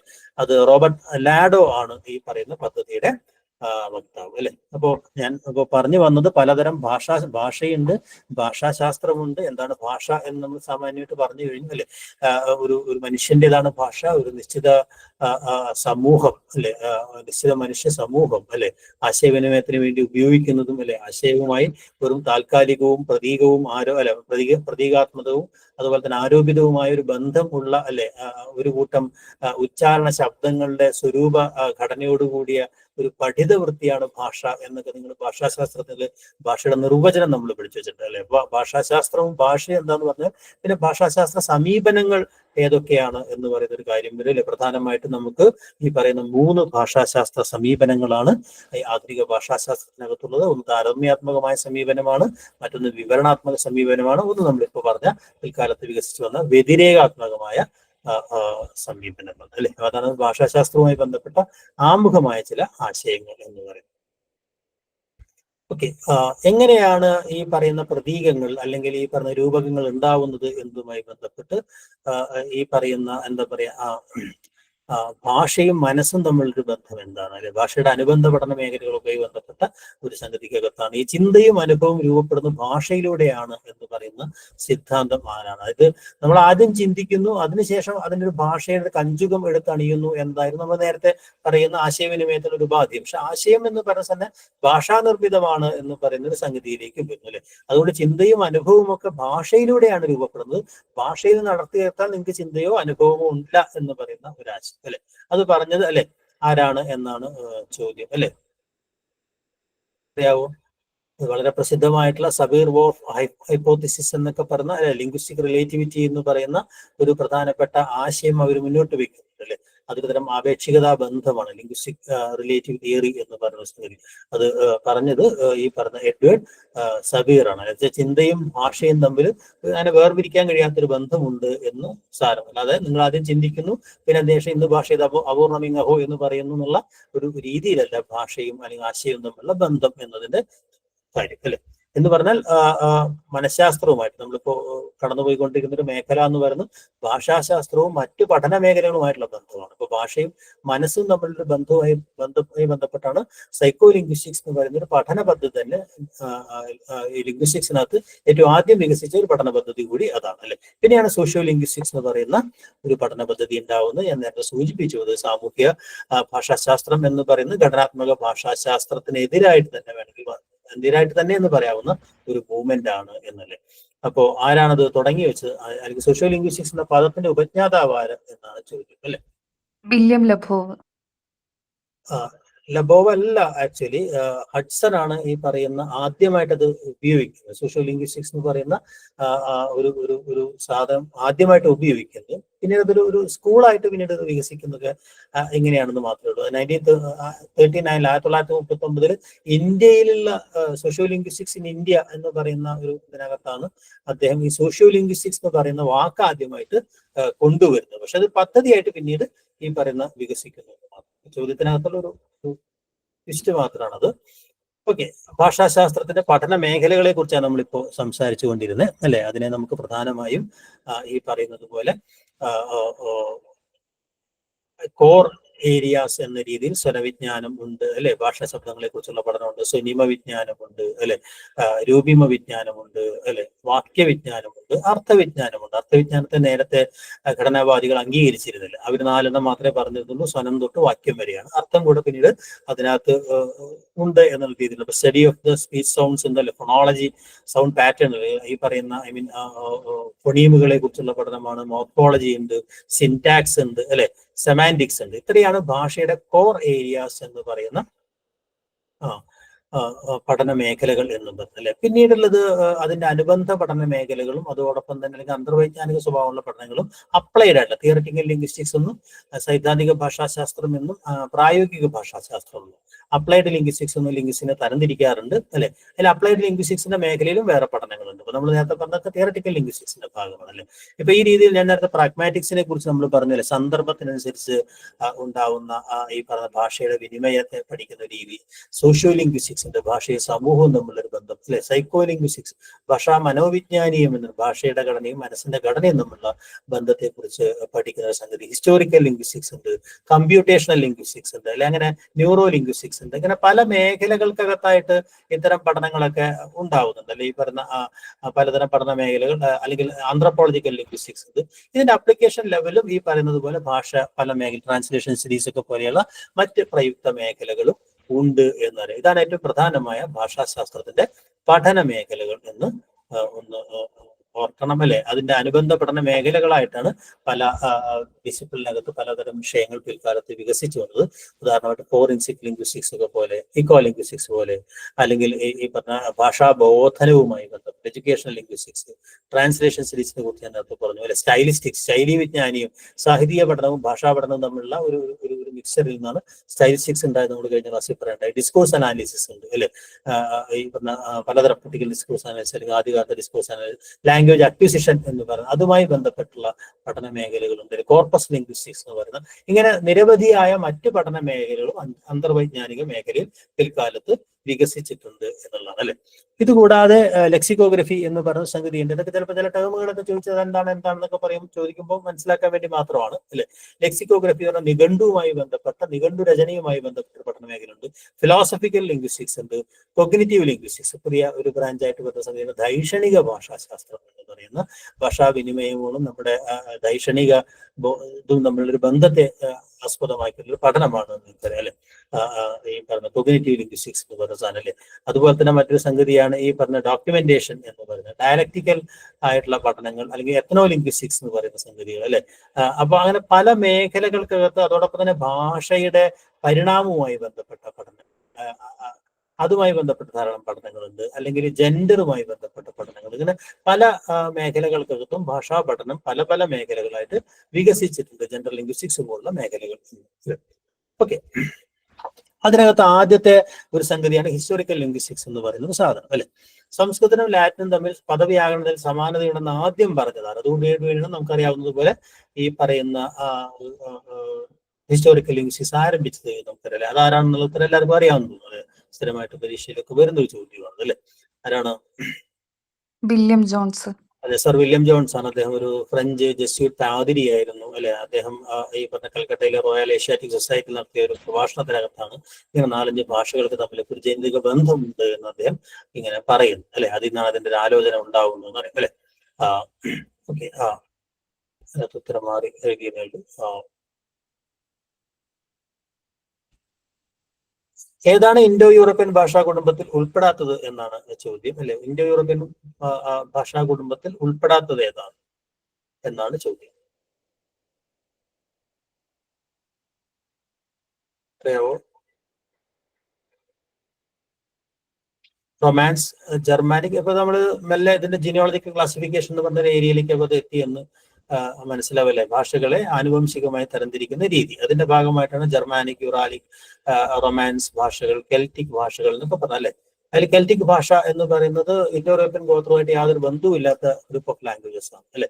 മറ്റെല്ലാം ഇൻഡോ യൂറോപ്യൻ ഗോത്രത്തിന്റെ ഈ പറയുന്ന യൂറോ കേന്ദ്രിതമായിട്ടുള്ള മേഖലകൾക്കകത്തുള്ള വ്യത്യസ്തമായ ഭാഷാ കുടുംബങ്ങളെയാണ് കാണിക്കുന്നത്. ഓക്കെ, സന്താളി ഭാഷ അല്ലെ, ഇന്ത്യക്കകത്തുള്ള ഇന്ത്യ ഒരു ലിംഗ്വിസ്റ്റിക് ഏരിയ ആണെന്നൊക്കെയുള്ള ഇവനോവിന്റെ സിദ്ധാന്തമൊക്കെ നിങ്ങൾ കേട്ട് കാണും അല്ലെ. സന്താളി ഭാഷ ഏത് ഗോത്രത്തിൽപ്പെട്ട ഭാഷയാണ് എന്നുള്ളതാണ് അല്ലെ. ഇന്ത്യക്കകത്ത് വ്യത്യസ്തമായ ഭാഷാഗോത്രങ്ങൾ നിലനിൽക്കുന്നുണ്ടെന്നും ഈ ഭാഷാഗോത്രങ്ങൾ ഇടകലർന്നുകൊണ്ട് നേരത്തെ ഭാഷാഗോത്രങ്ങൾക്ക് തമ്മിൽ ഇടയിൽ വ്യാകരണപരമായ സ്വാധീനങ്ങൾ ഒന്നും തന്നെ ഉണ്ടാവില്ല എന്നായിരുന്നു സിദ്ധാന്തം. അങ്ങനെയല്ല, വ്യത്യസ്ത ഭാഷാഗോത്രങ്ങളിൽപ്പെട്ട ഭാഷകൾ സമ്പർക്കത്തിൽ ഏർപ്പെടുമ്പോൾ ക്രമേണ അങ്ങോട്ടും ഇങ്ങോട്ടും വ്യാകരണ തലത്തിൽ സ്വാധീനം ചെലുത്തും എന്നതാണ് ഇദ്ദേഹത്തിന്റെ സിദ്ധാന്തം. അതിന് അദ്ദേഹം ഇന്ത്യയാണ് അദ്ദേഹം കാണുന്നത്. കാരണം ഇന്ത്യയിൽ 4 ഭാഷാ ഗോത്രങ്ങൾ ഇവിടെ ഇടകലർന്ന് കിടക്കുന്നുണ്ട് എന്ന് അദ്ദേഹം പറയുന്നു അല്ലെ. അപ്പൊ ഈ സന്താളി എന്ന് പറയുന്നത് ഈ പറഞ്ഞ ഗോത്രങ്ങളൊക്കെയും ഇന്ത്യയിലുള്ളതാണ് അല്ലെ. അത് ഏത് ഗോത്രത്തിൽപ്പെട്ട ഭാഷയാണ് എന്നാണ് ചോദ്യം അല്ലെ. അറിയാവോ? മുണ്ട എന്ന് പറയുന്ന ആ ഒരു ഗോത്രമാണ് അല്ലെ. ഈ പറഞ്ഞ സന്താളി ഗോത്ര ഭാഷയിൽ ഈ പറയുന്നത് സിനോടൈബറ്റ് നമുക്ക് പെട്ടെന്ന് തെറ്റിദ്ധരിക്കും. പക്ഷെ മുണ്ട എന്ന് പറയുന്ന ഒരു മറ്റേ എന്താ പറയാ, അത് സത്യത്തിൽ ആസ്ട്രോ ഏഷ്യാറ്റിക് എന്ന് പറയുന്ന ഒരു ഗോത്രത്തിന്റെ ആസ്ട്രോ ഏഷ്യാറ്റിക്, ആസ്ട്രേലിയയിലും ഏഷ്യയിലുമായിട്ട് കിടക്കുന്ന ആസ്ട്രോ ഏഷ്യാറ്റിക് ഫാമിലിക്ക് അകത്തുള്ള ഒരു സബ് ഫാമിലിയാണ് ഈ പറയുന്ന മുണ്ട എന്ന് പറയുന്ന ഒരു സംഗതി. അത് ഈ പറയുന്ന സന്താൾ ഗോത്രക്കാര്, പ്രത്യേകിച്ച് അസം, ബീഹാർ, അതുപോലെ തന്നെ ജാർഖണ്ഡ്, മിസോറാം, ഒഡീഷ, ആ ഒരു ഏരിയയിലൊക്കെയുള്ള ഒരു വിഭാഗമാണ് വെസ്റ്റ് ബംഗാൾ, അല്ലെ ഇവിടെയൊക്കെയുള്ള ഒരു വിഭാഗമാണ്. ബംഗ്ലാദേശിലൊക്കെ ഉള്ള, നേപ്പാളി ഈ പ്രദേശത്തൊക്കെ ഉള്ള ഒരു ഗോത്രമാണ്. അവരുടെ ഭാഷ വളരെ വ്യത്യസ്തമാണ്, ഇന്ത്യയിലെ മറ്റ് ഭാഷകളിൽ നിന്ന് വളരെ വ്യത്യസ്തമാണ്. ആ വ്യത്യാസം ഇതാണ്, അതൊരു മുണ്ട ഗോത്രത്തിൽപ്പെട്ട ഭാഷയാണ് എന്നുള്ളതാണ്. ഓക്കെ, അപ്പൊ നമ്മൾ നേരത്തെ പറഞ്ഞ ഗോത്രവുമായി ബന്ധപ്പെട്ട ചോദ്യമുണ്ട്, വിയറ്റ്നമീസ് ഭാഷ ഏത് ഗോത്രത്തിൽപ്പെട്ട ഭാഷയാണ് എന്നാണ്, അല്ലെ. അതും പെട്ടെന്ന് നമുക്ക് ഈ പറഞ്ഞ പോലെ സിനോ ടിബറ്റൻ എന്ന് നമുക്ക് ഉത്തരം തോന്നും, പക്ഷെ അത് ആസ്ട്രോ ഏഷ്യാറ്റിക് ഗോത്രത്തിൽപ്പെട്ട ഭാഷയാണ്. ലോകത്തിലെ ഏറ്റവും വലിയ രണ്ടാമത്തെ ഗോത്രം ഏതാണ് എന്നാണ്, അല്ലെ. ഏറ്റവും വലിയ ഗോത്രം എന്ന് പറയുന്നത് ഇൻഡോ യൂറോപ്യൻ ഗോത്രമാണെന്നറിയാം. അതിന്റെ ഒരു സബ് ഡിവിഷനാണ് ഇൻഡോ ആര്യൻ എന്ന് പറയുന്ന ഒരു സാധനം, അല്ലെ. ഈ ഇങ്ങേ എൻഡിലുള്ള, അല്ലെ, ഇൻഡോ ഇറാനിയൻ, അതിനുള്ള ഇൻഡോ ആര്യൻ എന്ന് പറയുന്ന ബ്രാഞ്ച് എന്ന് പറയുന്നത്, അല്ലെ. രണ്ടാമത്തെ ഗോത്രം എന്ന് പറഞ്ഞാൽ ഓഫ് കോഴ്സ് ഏതാണ്, സിനോ ടിബറ്റൻ ഗോത്രമാണ്. ചൈനീസ് ഭാഷകളൊക്കെയുള്ള ഭാഷകളുള്ള സിനോ ടിബറ്റൻ ഗോത്രമാണ് രണ്ടാമത്തെ ഗോത്രം എന്ന് പറയും, അല്ലെ. ഇതിന്റെ ഒരു വംശാവലിയൊക്കെ വളരെ വിശദമായ ഒരു നോട്ടായിട്ട് നിങ്ങൾക്ക് തരുന്നുണ്ട്. നമ്മൾ അതിന്റെ ഒരു ഓരോന്നിന്റെയും പ്രത്യേകതയും കാര്യങ്ങളൊന്നും നമ്മൾ ഈ ജീനിയോളജിക്കൽ ക്ലാസിഫിക്കേഷനുമായി ബന്ധപ്പെട്ട് വംശാവലിപരമായ വർഗീകരണം അല്ലെങ്കിൽ ജനറ്റിക് ക്ലാസിഫിക്കേഷൻ, ആനുവംശിക വിഭജനം എന്ന് പറയുന്നത് നമുക്കറിയാവുന്നതുപോലെ സജാത പദങ്ങളെയൊക്കെ കണ്ടെത്തിക്കൊണ്ട് കമ്പാരിറ്റീവ് ലിംഗ്വിസ്റ്റിക്സിനകത്ത് അതിന്റെ വ്യാകരണം, അതിന്റെ പ്രത്യേകിച്ച് വ്യാകരണത്തെക്കാൾ കൂടുതൽ ഈ പറഞ്ഞ പോലെ ഉച്ചാരണവുമായി ബന്ധപ്പെട്ട് സംഗതിക്കകത്താണത്. ഈ വൊക്കാബുലറിയും ഫൊണോളജിയും ഒക്കെ വെച്ചുകൊണ്ടാണ് അതിന്റെ ഒരു പ്രധാനമായിട്ടും അത് പഠിച്ചിട്ടുള്ളതല്ലേ. അതിൽ തന്നെ പ്രോട്ടോ ലാംഗ്വേജ് എന്നും പുത്രി ഭാഷകൾ എന്നൊക്കെ പറയുന്നതല്ല, അല്ലെ, സങ്കല്പങ്ങളൊക്കെ അതിന്റെ ഭാഗമായിട്ട്, സജാത ഭാഷകൾ, കൊഗ്നിറ്റീവ് ലാംഗ്വേജ് എന്നൊക്കെ പറയുന്ന വാക്ക്, അല്ലെ, അതിന്റെ ഭാഗമായിട്ട് തന്നെ ഫാമിലി ട്രീ കോൺസെപ്റ്റ്, വംശവൃക്ഷ സിദ്ധാന്തം എന്ന് പറയുന്ന സാധനം, അല്ലെ, ഇതിന്റെ ഭാഗമായിട്ട് തന്നെ പഴയ ഒരു ഗോത്രത്തെ, പ്രോട്ടോ ലാംഗ്വേജിനെ അല്ലെങ്കിൽ ആദ്യ ഭാഷയെ, ആദ്യമൂല ഭാഷയെ അത് നഷ്ടപ്പെട്ടു കഴിഞ്ഞിട്ടുണ്ടെങ്കിലും പുത്രി ഭാഷകളുടെ താരതമ്യ പഠനം കൂടെ കൊണ്ട് ഒരു പഴയ ഒരു ആദ്യ ഭാഷയെ തിരിച്ചു കൊണ്ടുവരാൻ പറ്റുമെന്ന് പറയുന്ന ഒരു സിദ്ധാന്തം ഉണ്ടാവുന്നു, അല്ലെ. അത് പൂർവ്വഭാഷാ പുനഃസൃഷ്ടി എന്ന് പറയുന്ന ഒരു ആശയമാവുന്നു, അല്ലെ. അത് രണ്ടു തരം ഭാഷാ പുനഃസൃഷ്ടികളുണ്ട്, അല്ലെ. ആന്തരിക പുനഃസൃഷ്ടിയും ബാഹ്യ പുനഃസൃഷ്ടിയും ഉണ്ട്, അല്ലെ. ഒരു ഭാഷയ്ക്കകത്ത് തന്നെയുള്ള വ്യത്യസ്തമായ പദങ്ങൾ എടുത്തുകൊണ്ട്, ഇപ്പൊ കീരയും ജീരയും താരതമ്യം ചെയ്തുകൊണ്ട് കീര എന്ന പദമാണ് ആദ്യം ഉണ്ടായത് എന്ന് കണ്ടെത്തുന്നത് ഒരു ഇന്റേണൽ ആയിട്ട് ഒരു ഭാഷയ്ക്കകത്ത് നടക്കുകയാണെങ്കിൽ രണ്ട് ഭാഷകൾക്കിടയിലുള്ള പദങ്ങളെ താരതമ്യം ചെയ്തുകൊണ്ട് അതിലേതാണ് ആദ്യമായി ഉണ്ടാവുന്നതാണ് ബാഹ്യ പുനഃസൃഷ്ടി എന്ന്. അപ്പൊ അങ്ങനെ ആന്തരിക ബാഹ്യ പുനഃസൃഷ്ടികളിലൂടെ ഒരു പഴയ ഭാഷയെ ചരിത്രാത്മകമായി പുനരുജ്ജീവിപ്പിക്കുന്ന ഒരു സിദ്ധാന്തം ഉണ്ടാവുന്നത്. ഭാഷ ഒരു ഫാമിലി ട്രീ, വംശവൃക്ഷ സിദ്ധാന്തം എന്ന് പറയുന്ന ഒരു ആശയം. ഇതൊക്കെയും ഈ പറയുന്ന ജീനിയോളജിക്കൽ ക്ലാസിഫിക്കേഷന്റെ ചരിത്രാത്മക ഭാഷാശാസ്ത്രത്തിന്റെ ഒരു സങ്കല്പവുമായി ബന്ധപ്പെടുത്തിയിട്ടുള്ള ഒരു കാര്യമാണ്, അല്ലെ. അപ്പൊ അത് ഓരോ ഭാഷാഗോത്രത്തെ അവര് ചില പ്രത്യേക കാരണങ്ങൾ മുൻനിർത്തിക്കൊണ്ടാണ് ഇപ്പൊ ത്രിവ്യഞ്ജനങ്ങളുള്ള ഭാഷ, അല്ലെ. അപ്പൊ അങ്ങനെയുള്ള ഒരു പ്രത്യേകത അല്ലെങ്കിൽ ഒരു പ്രത്യേക പ്രദേശത്ത് ജോഗ്രഫിക്കൽ ഡിസ്ട്രിബ്യൂഷനുമായി ബന്ധപ്പെട്ട ഭാഷ, ഇങ്ങനെ പലതരത്തിലാണ് ഈ പറയുന്ന വിഭജനങ്ങളൊക്കെ ഉണ്ടല്ലോ. അപ്പൊ സൗത്ത് ഇന്ത്യയിലുള്ള ഭാഷകൾ ദ്രാവിഡ ഭാഷാഗോത്രം എന്ന് പറയും. അപ്പൊ സ്വാഭാവികമായിട്ടും ഈ സൗത്ത് ഇന്ത്യയിൽ നിന്ന് പുറത്തുള്ളൊരു ദ്രാവിഡ ഭാഷ ഏതാന്നുള്ള ചോദ്യം വരും, അല്ലെ. അപ്പൊ അങ്ങനെയാണ് ബ്രാഹുയി എന്ന് പറയുന്ന ചോദ്യങ്ങളൊക്കെ ആ രീതിയിലാണ് ഇവരെ ഗോത്രങ്ങളുമായി ബന്ധപ്പെടുത്തി ഏതൊക്കെ പ്രദേശങ്ങളിലാണ് കിടക്കുന്നത്, അല്ലെ, ഏത് ഭാഷ ഏത് ഗോത്രത്തിലാണ് പെട്ടിരിക്കുന്നത്, അല്ലെങ്കിൽ അതിന് സവിശേഷമായ വ്യാകരണപരമായ പ്രത്യേകത എന്താണ്. എന്തായാലും ഇതൊന്നൊരു ഒരു എന്താ പറയാ, ഒരു നിർവിവാദമായിട്ടുള്ള കാര്യമല്ല, അല്ലെങ്കിൽ ശാസ്ത്രീയമായ കാര്യങ്ങളൊന്നുമല്ല. പലരും പല നമ്പേഴ്സ് ഓഫ് ഗോത്രങ്ങളുടെ പേരുകളും അല്ലെങ്കിൽ ഫാമിലികളാണ് നൽകുന്നത്. ഇതെല്ലാം ഓവർലാപ്പിംഗ് ആണ്. അതുകൊണ്ട് അങ്ങനെയുള്ള ഗോത്രങ്ങൾ എത്രയുണ്ടെന്നുള്ള ചോദ്യം ഉണ്ടാവില്ല. സാമാന്യമായി ഇങ്ങനെയുള്ള ചില ചോദ്യങ്ങൾ മാത്രം അതിന് മനസ്സിലാക്കിയെടുത്താൽ മതി. ദ്രാവിഡ ഭാഷയിൽ പെടാത്തത് ഏത്, ഇൻഡോ ആര്യൻ അല്ലാത്തത് ഏത്, അങ്ങനെയുള്ള ചില ചോദ്യങ്ങൾ മാത്രം ഓർത്തു വെച്ചാൽ മതിയാവും, അല്ലെ. ഇതിന്റെ ഭാഗമായിട്ട് തന്നെ ടൈപ്പോളജിക്കൽ ക്ലാസിഫിക്കേഷൻ എന്ന് പറയുന്ന ഒരു സംഗതി ഉണ്ടാവുന്നു, അല്ലെ. ടൈപ്പോളജിക്കൽ ക്ലാസിഫിക്കേഷൻ നിങ്ങൾക്ക് അറിയാം, ഈ ഭാഷകളുടെ, അല്ലെ, പ്രകൃതി പ്രത്യയോഗം അല്ലെങ്കിൽ പദസംരചന എങ്ങനെയാണ് ഉണ്ടാകുന്നത്, പദങ്ങൾ എങ്ങനെയാണ് ഉണ്ടാകുന്നത് എന്നതിന്റെ അടിസ്ഥാനത്തിലുള്ള വിഭജനമാണ് ടൈപ്പോളജിക്കൽ ക്ലാസിഫിക്കേഷൻ എന്ന് പറയുന്നത്, അല്ലെ. ആ ക്ലാസിഫിക്കേഷൻ അനുസരിച്ച് നമ്മൾ ഈ പറഞ്ഞതുപോലെ, അല്ലെ, പ്രാകൃത കക്ഷി എന്നും സംശ്ലിഷ്ട കക്ഷി എന്നും വൈകൃത കക്ഷി എന്നും, അല്ലെ, സംഘടിത കക്ഷി എന്നും അപഗ്രഥിത കക്ഷി എന്നും അങ്ങനെ 5 കക്ഷികളായിട്ട് തരംതിരിക്കുന്നുണ്ട്, അല്ലെ. പ്രകൃതി മാത്രമായ പദങ്ങളോട് കൂടിയത് പ്രാകൃത കക്ഷിയാണ്. പ്രകൃതിയും പ്രത്യവും തമ്മിൽ സംശ്ലേഷണം ചെയ്യുക, ഒന്നിനു പിറകെ ഒന്നായി ഒട്ടിച്ചൊട്ടിച്ച് വെച്ച്, അല്ലെ, വേർതിരിച്ചെടുക്കാൻ കഴിയാവുന്ന തരം പദഘടനയുള്ള ഭാഷകളെയാണ് സംശ്ലിഷ്ട കക്ഷിയായിൽപ്പെട്ട ഭാഷകൾ എന്ന് പറയാ, അല്ലെ. ദ്രാവിഡ ഭാഷകളൊക്കെ സംശ്ലിഷ്ട കക്ഷിയിലാണെന്ന് പറയാം, അല്ലെ. ഈ പ്രകൃതി പ്രത്യയങ്ങൾ പരസ്പരം അരഞ്ഞു ചേർന്ന് വേർപെടുത്താൻ പ്രയാസമായ വികാരം സംഭവിച്ച തരം ഭാഷകളാണ് വൈകൃത കക്ഷി ിൽപ്പെട്ട ഭാഷകൾ സിന്തറ്റിക് എന്ന് പറയുന്ന മറ്റേ അഗ്ലൂട്ടിനേറ്റീവ് ആണ്, മറ്റേ സിന്തറ്റിക് ആയി മാറുന്നു അല്ലെ. ഈ പറയുന്ന സംസ്കൃതം അടക്കമുള്ള ഇൻഡോ യൂറോപ്യൻ ഭാഷകളൊക്കെ ഈ പറയുന്ന വൈകൃത കക്ഷിയാണ് എന്ന് പറയും അല്ലെ. അതുപോലെ തന്നെ ഈ പറയുന്ന സംഘടിത കക്ഷ്യ എന്ന് പറയുന്ന അല്ലെ, ഈ പറയുന്ന ഈ പദം വാക്യത്തിൽ ആ ബന്ധങ്ങളല്ലാതെ ഈ പറയുന്ന ഒരു വാക്യത്തെ ഒറ്റ പദത്തിലൂടെ ആവിഷ്കരിക്കുന്ന, പദത്തെ തന്നെ വലുതാക്കി ഒരു വാക്യത്തിന്റെ അർത്ഥത്തെ കാണുന്ന ഇൻകോർപ്പറേറ്റ് എന്ന് പറയുന്ന സംഘടിത കക്ഷിയിൽപ്പെട്ട ഭാഷകൾ ഉണ്ടാവും അല്ലെ. പലപ്പോഴും ഈ വൈകൃത കക്ഷിയിൽപ്പെട്ട ഭാഷകൾ തന്നെ പ്രകൃതി പ്രത്യേക സ്വഭാവം വിട്ട് ഈ പറയുന്ന ഉപസർഗങ്ങളുടെ അല്ലെങ്കിൽ പ്രത്യേക ഈ അത്തരം രൂപങ്ങളിലേക്ക് ഗതികൾ ഈ പ്രിപ്പോസിഷൻസ് ഒക്കെ ആയിട്ട് മാറി വരുന്ന ഒരു അവസ്ഥയാണ് ഒരു അപഗ്രഥന സ്വഭാവം, ഒരു അഴിഞ്ഞുപോക്ക്. ഈ പദങ്ങളിൽ നിന്ന് പ്രത്യയങ്ങൾ അഴിഞ്ഞു പോയിട്ട് വേറെ പദങ്ങളായി മാറുന്നതിന്റെ ഒരു ഘട്ടം അല്ലെ. അത്തരം ഒരു സംഗതിയാണ് നമ്മൾ അപഗ്രഥിത കക്ഷ്യ എന്ന് പറയുന്നത്. ഇംഗ്ലീഷ് പോലുള്ള ഭാഷകളിലൊക്കെ നമുക്കറിയാവുന്ന പ്രിപ്പോസിഷൻസ് ഒക്കെ കണ്ടമാനം അല്ലെ. ഇപ്പൊ മേശയിൽ വെച്ച് ഓൺ ദ ടേബിൾ, ഓവർ എന്നൊക്കെ പറയുന്നത് ഇത് വേറെയാണ് ഇത് വരുന്നത് നിൽക്കുന്നത് അല്ലെ. അതിനാണ് അപഗ്രഥിത കക്ഷ്യ എന്ന് ഒക്കെ പറയുന്നത് അല്ലെ. ഇവിടെ ചോദ്യം അപഗ്രഥിത കക്ഷിയിൽപ്പെട്ട ഭാഷ ഏത് എന്നാണ് അല്ലെ. ഓക്കെ, ഡാനിഷ് ആണ് അതിന്റെ ഉത്തരം എന്ന് പറയുന്നത്. അപഗ്രഥിത കക്ഷി എന്താണെന്ന് ഞാൻ വിശദീകരിക്കേണ്ടായി. ഏത് ഭാഷയാണ് പോളിസിന്തറ്റിക് ഭാഷയുടെ ഉദാഹരണം എന്നുള്ളതാണ്. മൊഹാക്ക് എന്ന് പറയുന്ന ഒരു ഭാഷയാണ് പോളിസിന്തറ്റിക് എന്ന് പറയുന്ന ഈ പറഞ്ഞ എല്ലാം കൂടെ അലിഞ്ഞു ചേരുന്ന സ്വഭാവത്തിലുള്ള ഒരു ഭാഷയുടെ ഉദാഹരണമായിട്ട് വരുന്നത്. സംശ്ലിഷ്ട കക്ഷിയിൽപ്പെട്ട ഭാഷകളുടെ സവിശേഷത എന്ത് എന്നാണ് ചോദ്യം അല്ലെ. ദ്രാവിഡ അടക്കമുള്ള ഭാഷയുടെ സവിശേഷത എന്ന് പറയുന്നത് അല്ലെ, ഒരു പദത്തിൽ ഒരു അർത്ഥത്തെ മാത്രം കാണിക്കുന്നു, പ്രത്യയങ്ങളുടെ സഹായമില്ലാതെ വാക്യീകരണം സാധ്യമാകുന്നു അല്ലെ. ഈ പറയുന്നത് പോലെ ഉച്ചാരണ സവിശേഷത കൊണ്ട് പദരൂപങ്ങളെയും ബന്ധങ്ങളെയും നിശ്ചയിക്കുന്നു. ഒരു പദത്തിൽ നിരവധി പ്രത്യാർത്ഥങ്ങൾ സങ്കീർണമായി ഉച്ചാർന്നിരിക്കുക. അതിനകത്ത് ഏതാണ്? കുറച്ചുകൂടെ സൂക്ഷ്മമായ ഒരു ചോദ്യമാണ്. സാധാരണ മനസ്സിലാക്കിയെടുത്ത ഓപ്ഷൻ ഡി ആണ് അല്ലെ. ഒരു പദത്തില് ഒരു പ്രത്യയം അല്ലെ, ഒരു അർത്ഥം കാണിക്കാൻ വേണ്ടി ഒരു പ്രത്യയം ചേർക്കുന്നു. ഇപ്പൊ അത് ആ പറഞ്ഞ ഉദാഹരണം ഓർത്താൽ മതി. ഈ പറയുന്ന എന്താ പറയാ,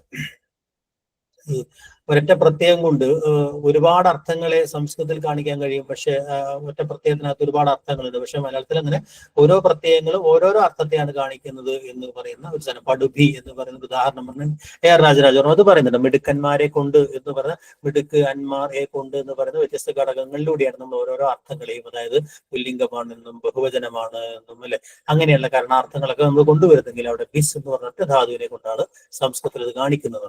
ഒരു പ്രത്യേകം ഒരു അർത്ഥത്തെ മാത്രം കാണിക്കാൻ വേണ്ടി ഉപയോഗിക്കുക എന്നതാണ്. അതിന്റെ പിറകെ ഒന്നിന്റെ പിറകെ ഒന്നായിട്ട് ഒട്ടിച്ചു ചേർക്കുക എന്നുള്ളതാണ് ഈ സംശ്ലിഷ്ട കക്ഷിയിൽപ്പെട്ട ഭാഷകളുടെ പ്രത്യേകത അല്ലെ. അപ്പൊ പ്രധാനമായ കക്ഷികളെ കുറിച്ച് ഞാൻ സൂചിപ്പിച്ചു കഴിഞ്ഞു. പ്രാകൃത കക്ഷ്യ, സംശ്ലിഷ്ട കക്ഷ്യ അല്ലെ, വൈകൃത കക്ഷ്യ, അപഗ്രഥിത കക്ഷ്യ, സംഘടിത കക്ഷ്യ, ഇൻകോർപ്പറേറ്റീവ് എന്നും പറയും, പോളിസിന്തറ്റിക് എന്നും പറയും. അത് ഓർക്കാൻ വേണ്ടിയാണ് പോളിസിന്തറ്റിക് എന്ന് പറയുന്ന വാക്കോടെ ഉപയോഗിച്ചത് അല്ലെ. അപ്പൊ ഇങ്ങനെ 5 കക്ഷികളായിട്ട് കക്ഷ്യാവിഭജനം നടത്തും അല്ലെ. ഇതാണ് ഭാഷകളുടെ ഒരു വിഭജന രീതി എന്ന് പറയുന്നത്. പഴയകാല വിഭജന രീതിയാണത് അല്ലെ. ഭാഷകളെ അതിന്റെ ഒരു വംശാവലിയുടെ അടിസ്ഥാനത്തിൽ, ഉറവിടത്തിന്റെ അടിസ്ഥാനത്തിൽ അല്ലെ, ഉൽപ്പത്തിയുടെ അടിസ്ഥാനത്തിലും അല്ലെങ്കിൽ അതിന്റെ ഘടനയുടെ അടിസ്ഥാനത്തിലുള്ള വിഭജനം എന്ന് പറയാം. പദഘടനയുടെ അടിസ്ഥാനത്തിലാണ് അല്ലെ. പിന്നെ മറ്റു പലതരം ഭാഷകളുണ്ട് അല്ലെ. ഇതിന്റെ ഭാഗമായിട്ട് സിലബസിൽ വരുന്നതാണ്. ഭാഷകൾക്ക് തന്നെ പലതരം ഭാഷകളുണ്ട്. പ്രഥമ ഭാഷ, ദ്വിതീയ ഭാഷ, ഔദ്യോഗിക ഭാഷ, രഹസ്യ ഭാഷ, കൃത്രിമ ഭാഷ എന്നൊക്കെ പറഞ്ഞ് പലതരം ഭാഷകൾ പറയാറുണ്ട്. അപ്പൊ അതിനകത്ത് ഏതെങ്കിലും ഒന്ന് എടുത്ത് ഉള്ള ഒരു ചോദ്യം വരാനുള്ള സാധ്യതയുണ്ട്. അപ്പൊ ആ മേഖലയുള്ള ചില ഒരു ചോദ്യമാണ് കൃത്രിമ ഭാഷ അല്ലാത്തത് ഏത് എന്നാണ്. കൃത്രിമ ഭാഷ പലതരത്തിൽ മനുഷ്യൻ, പ്രത്യേകിച്ച് ഈ പറയുന്ന ഏകലോക സങ്കല്പം ഉണ്ടായിരുന്ന കാലത്തേക്കാണ് ഭാഷയാണ് ലോകത്തെ പലതാക്കി മാറ്റുന്നത് അല്ലെ. നമ്മുടെ ബാബേൽ ഗോപുരത്തിന്റെ കഥയൊക്കെ അങ്ങനെയാണ്. ആഫ്റ്റർ ബാബേൽ ബോൾഡസ്റ്റി എന്ന പുസ്തകമൊക്കെ അങ്ങനെയാണ് വരുന്നത്. ഇപ്പൊ അതിന് പകരം ഈ ഭാഷകളൊക്കെ ഒന്നായി തീർന്നു കഴിഞ്ഞാൽ ഈ പറഞ്ഞ വ്യത്യാസങ്ങളൊക്കെ ഉണ്ടാവും, ഇല്ലാതായി തീരുമെന്ന് പറഞ്ഞ രീതിയിലാണ് ഈ പറയുന്ന കൃത്രിമ അന്താരാഷ്ട്ര ഭാഷകളൊക്കെ ഉണ്ടാവുന്നത്. കൃത്രിമ ഭാഷയുണ്ട്, അന്താരാഷ്ട്ര ഭാഷയുണ്ട് അല്ലെ. രണ്ടും തമ്മിൽ ചിലപ്പോൾ മിക്കവാറും ഒന്നു ചേർന്ന് ഇരിക്കാറുണ്ട് അല്ലെ. അന്താരാഷ്ട്ര ഭാഷയായിട്ട് തീരാൻ വേണ്ടിയിട്ട് നമ്മൾ ചില കൃത്രിമ ഭാഷകളെ ഉണ്ടാക്കുന്നു അല്ലെ. അപ്പൊ അങ്ങനെയുള്ള സ്വാഭാവികമായ സാഹചര്യത്തിലല്ലാതെ കൃത്രിമമായി ഉണ്ടാക്കുന്ന ഒരു ലബോറട്ടറി ലാംഗ്വേജിനെയാണ് നമ്മൾ ഈ കൃത്രിമ ഭാഷ എന്ന് നമ്മൾ വിളിക്കുന്നത് അല്ലെ. എസ്പെരന്റോ, വോളോപോക്ക് അല്ലെ, ഈഡോ അല്ലെ, നവാവോ അല്ലെ, ഇതിനകത്ത് ഏതാണ് എന്നാണ് ചോദ്യം അല്ലെ. ഇതിനകത്ത് ആദ്യത്തെ അതെ, ആദ്യത്തെ മൂന്നും കൃത്രിമ ഭാഷയാണ്. നവാഹോ എന്ന് പറയുന്നതാണ്. നവാഹോ നമുക്ക് വേറെ തരത്തിൽ പ്രസക്തമാണ്. കാരണം അതൊരു ഈ നേറ്റീവ് അമേരിക്കൻ ലാംഗ്വേജ് ആണ്. നമ്മൾ ഭാഷാഗോത്രത്തിനകത്ത് ലോകത്തെ ഏറ്റവും കൂടുതൽ ഭാഷകൾ ഉണ്ടായിരുന്ന ഒരു ഗോത്രമായിട്ടാണ്, നമ്മൾ 600-ലധികം ഭാഷകൾ ഉണ്ടായിരുന്ന ഒരു ഗോത്രമായിട്ടാണ് അമേരിക്കൻ ഭാഷാഗോത്രത്തെ പറയുന്നത്. ആ ഭാഷാഗോത്രം പൂർണ്ണമായും ഏതാണ്ട് അവസാനിക്കുന്ന അവസ്ഥയിലാണ്. പ്രത്യേകിച്ച് ഈ പറയുന്ന യൂറോപ്പിന്റെ അമേരിക്കൻ അധിനിവേശത്തോടുകൂടെ ഈ പറയുന്ന അമേരിക്കൻ നേറ്റീവ്സിന്, ആദിവാസികളെ മുഴുവൻ കൊന്നൊടുക്കുകയും അവരുടെ ഭാഷ ഇല്ലാതാക്കുകയൊക്കെ ചെയ്യുന്ന വലിയ ഭാഷാ കൊലപാതകത്തിന്റെ ചരിത്രമുണ്ട് എന്ന് പറയാം. അപ്പൊ അവിടെയൊക്കെ ഉള്ള ഒരു വംശനാശം സംഭവിച്ചുകൊണ്ടിരിക്കുന്ന ഭാഷകളിൽ ഒന്നാണ് ഈ പറയുന്ന ഭാഷ എന്ന് പറയുന്നത്, അല്ലെ. ഈ പറയുന്ന ഇപ്പോ ഏതാണ്ട്, എന്നാൽ ഈ പറയുന്ന നേറ്റീവ് അമേരിക്കൻ ഭാഷയിൽ അത്യാവശ്യം സ്ട്രെങ്ത് ഉള്ള ഭാഷയിൽ ഒന്നാണ് ഇത് എന്ന് പറയാം, അല്ലെ. അതുപോലെ തന്നെ വോളാപ്പുക്ക് ഒരു കൃത്രിമ ഭാഷയാണ്, അല്ലെ. ഈ 1879 രൂപീകരിക്കപ്പെട്ട ഒരു ഭാഷയാണ്, അല്ലെ. എസ്പെറന്റ് ആണ് ലോകത്തിലെ ഏറ്റവും വലിയ ഇന്ന് ഉപയോഗിക്കപ്പെടുന്ന 87 വരുന്ന പ്രധാനപ്പെട്ട പറയുന്ന കൃത്രിമ ഭാഷ എന്ന് പറയുന്നത്. അപ്പൊ അങ്ങനെയുള്ള എന്താ പറയുക, എസ്പെരാൻഡയിൽ തന്നെ ഉണ്ടായിട്ടുള്ള ഒരു പിൽക്കാലത്ത് ഉണ്ടായ ഒരു ഓഫ്സ്പ്രിംഗ് ആണ് ഈ പറയുന്ന ഈഡോ എന്ന് പറയുന്ന കൃത്രിമ ഭാഷ. അപ്പൊ അതിനകത്ത് തന്നെ ഒക്കെ കൃത്രിമ ഭാഷകളാണ് ഈ ആദ്യത്തെ മൂന്നെണ്ണവും എന്ന് പറയും, അല്ലെ. സങ്കര ഭാഷ ഏത് എന്നാണ് ചോദ്യം. സങ്കര ഭാഷയും വെങ്കല ഭാഷയും നിങ്ങൾക്കറിയാലേ, പിജിനും ക്രയോളും എന്ന് പറയുന്ന സാധനം, അല്ലെ. കാവക്കാനോ, അല്ലെ, ടോക്ടിസിൻ, അല്ലെ, പാപ്പിയാമെന്റോ, അല്ലെ, യുപിക് എന്ന് പറയുന്ന ഒരു 4 ചോയ്സസ് ആണുള്ളത്, അല്ലെ. ഇതെല്ലാം സമ്പർക്ക മേഖലയിലുള്ള ദല്ലാളി ഭാഷകൾ എന്നൊക്കെ പറയാവുന്ന ഭാഷകളാണ്. 2 ഭാഷകൾക്കിടയിൽ അല്ലെ കച്ചവട ആവശ്യത്തിന് മറ്റുമൊക്കെ ഉണ്ടാവുന്ന തൽക്കാല ആവശ്യത്തിന് വേണ്ടി രൂപപ്പെടുന്ന ചില ഭാഷകളാണ്. ഇത് ആരുടെയും മാതൃഭാഷയല്ല, അല്ലെ. എന്നാൽ ഇത് ആരുടെങ്കിലും മാതൃഭാഷയായിട്ട് വരുമ്പോഴാണ് അത് വെങ്കല ഭാഷയായിട്ട്, ക്രയലൈസേഷൻ എന്ന് പറയുന്ന പ്രോസസ്സിലൂടെ ക്രയോളായിട്ട് മാറുന്നു, വെങ്കല ഭാഷയായിട്ട് മാറുന്നു എന്ന് അറിയാം, അല്ലെ. ടോക്പിസിൻ ആണ് അതിന്റെ ഉത്തരം എന്ന് പറയുന്നത്. ഇതിനകത്ത് ഒരു പിജിൻ എന്ന് പറയുന്നതിന്റെ ഒരു സംഗതിയാണ് പിസിൻ എന്ന് പറയുന്നത്. അപ്പൊ അതുകൊണ്ട് തന്നെ പെട്ടെന്ന് അത് കിട്ടും. അതൊരു സ്പാനിഷ് ബേസ്ഡ് ആയിട്ടുള്ള ക്രയോൾ ഭാഷയാണ്. ഫിലിപ്പീൻസിലുള്ള ഒരു സ്പാനിഷ് അധിനിവേശം നടന്ന ഒരു സ്ഥലമാണ്, അല്ലെ. അപ്പൊ അതുകൊണ്ട് തന്നെ ഫിലിപ്പൈൻസിലുള്ള ഒരു സ്പാനിഷും അവിടുത്തെ തദ്ദേശീയ ഭാഷയ്ക്കിടയിൽ ഉണ്ടായിട്ടുള്ള ഒരു ഭാഷയാണ് ഈ കവക്കാനോ എന്ന് പറയുന്ന ഭാഷ. കവക്കാനോ എന്ന് പറയുന്ന ഒരു ഭാഷ അതാണ്. ടോക്പിസിൻ ആണ് ഈ പറയുന്നത് ഇതിന്റെ ഉത്തരം എന്ന് പറയുന്നത്. ടോക്പിസിൻ ആണ് അതിന്റെ ഉത്തരം എന്ന് പറയുന്നത്, അല്ലെ. അത് പപ്പുവ ന്യൂഗീനിയ എന്ന് പറയുന്ന ദ്വീപിനകത്ത് ആണ് ഈ ഇംഗ്ലീഷ് ഭാഷയും അതുപോലെ തന്നെ അവിടുത്തെ ഇൻഡിജിനസ് ട്രൈബൽ ലാംഗ്വേജും ചേർന്നിട്ടുണ്ടായിട്ടുള്ള ഒരു ഭാഷയാണ്. അതിന്ന് അവിടുത്തെ ഒഫീഷ്യൽ ലാംഗ്വേജ് ആയിട്ട് ഇത് മാറിയിട്ടുണ്ട് എന്നതാണ് സങ്കര ഭാഷ എന്ന് പറയാം. ഓക്കെ. പിന്നെ അതുപോലെ തന്നെ ഈ പറയുന്ന ഭാഷകളൊക്കെ ഏതാണ്ടൊക്കെയും ഈ പറയുന്ന ഓരോരോ പ്രദേശങ്ങളിൽ നിലനിൽക്കുന്ന എന്താ പറയാ ഭാഷകൾ ആണ് എന്നുള്ളതാണ്. ഓക്കെ.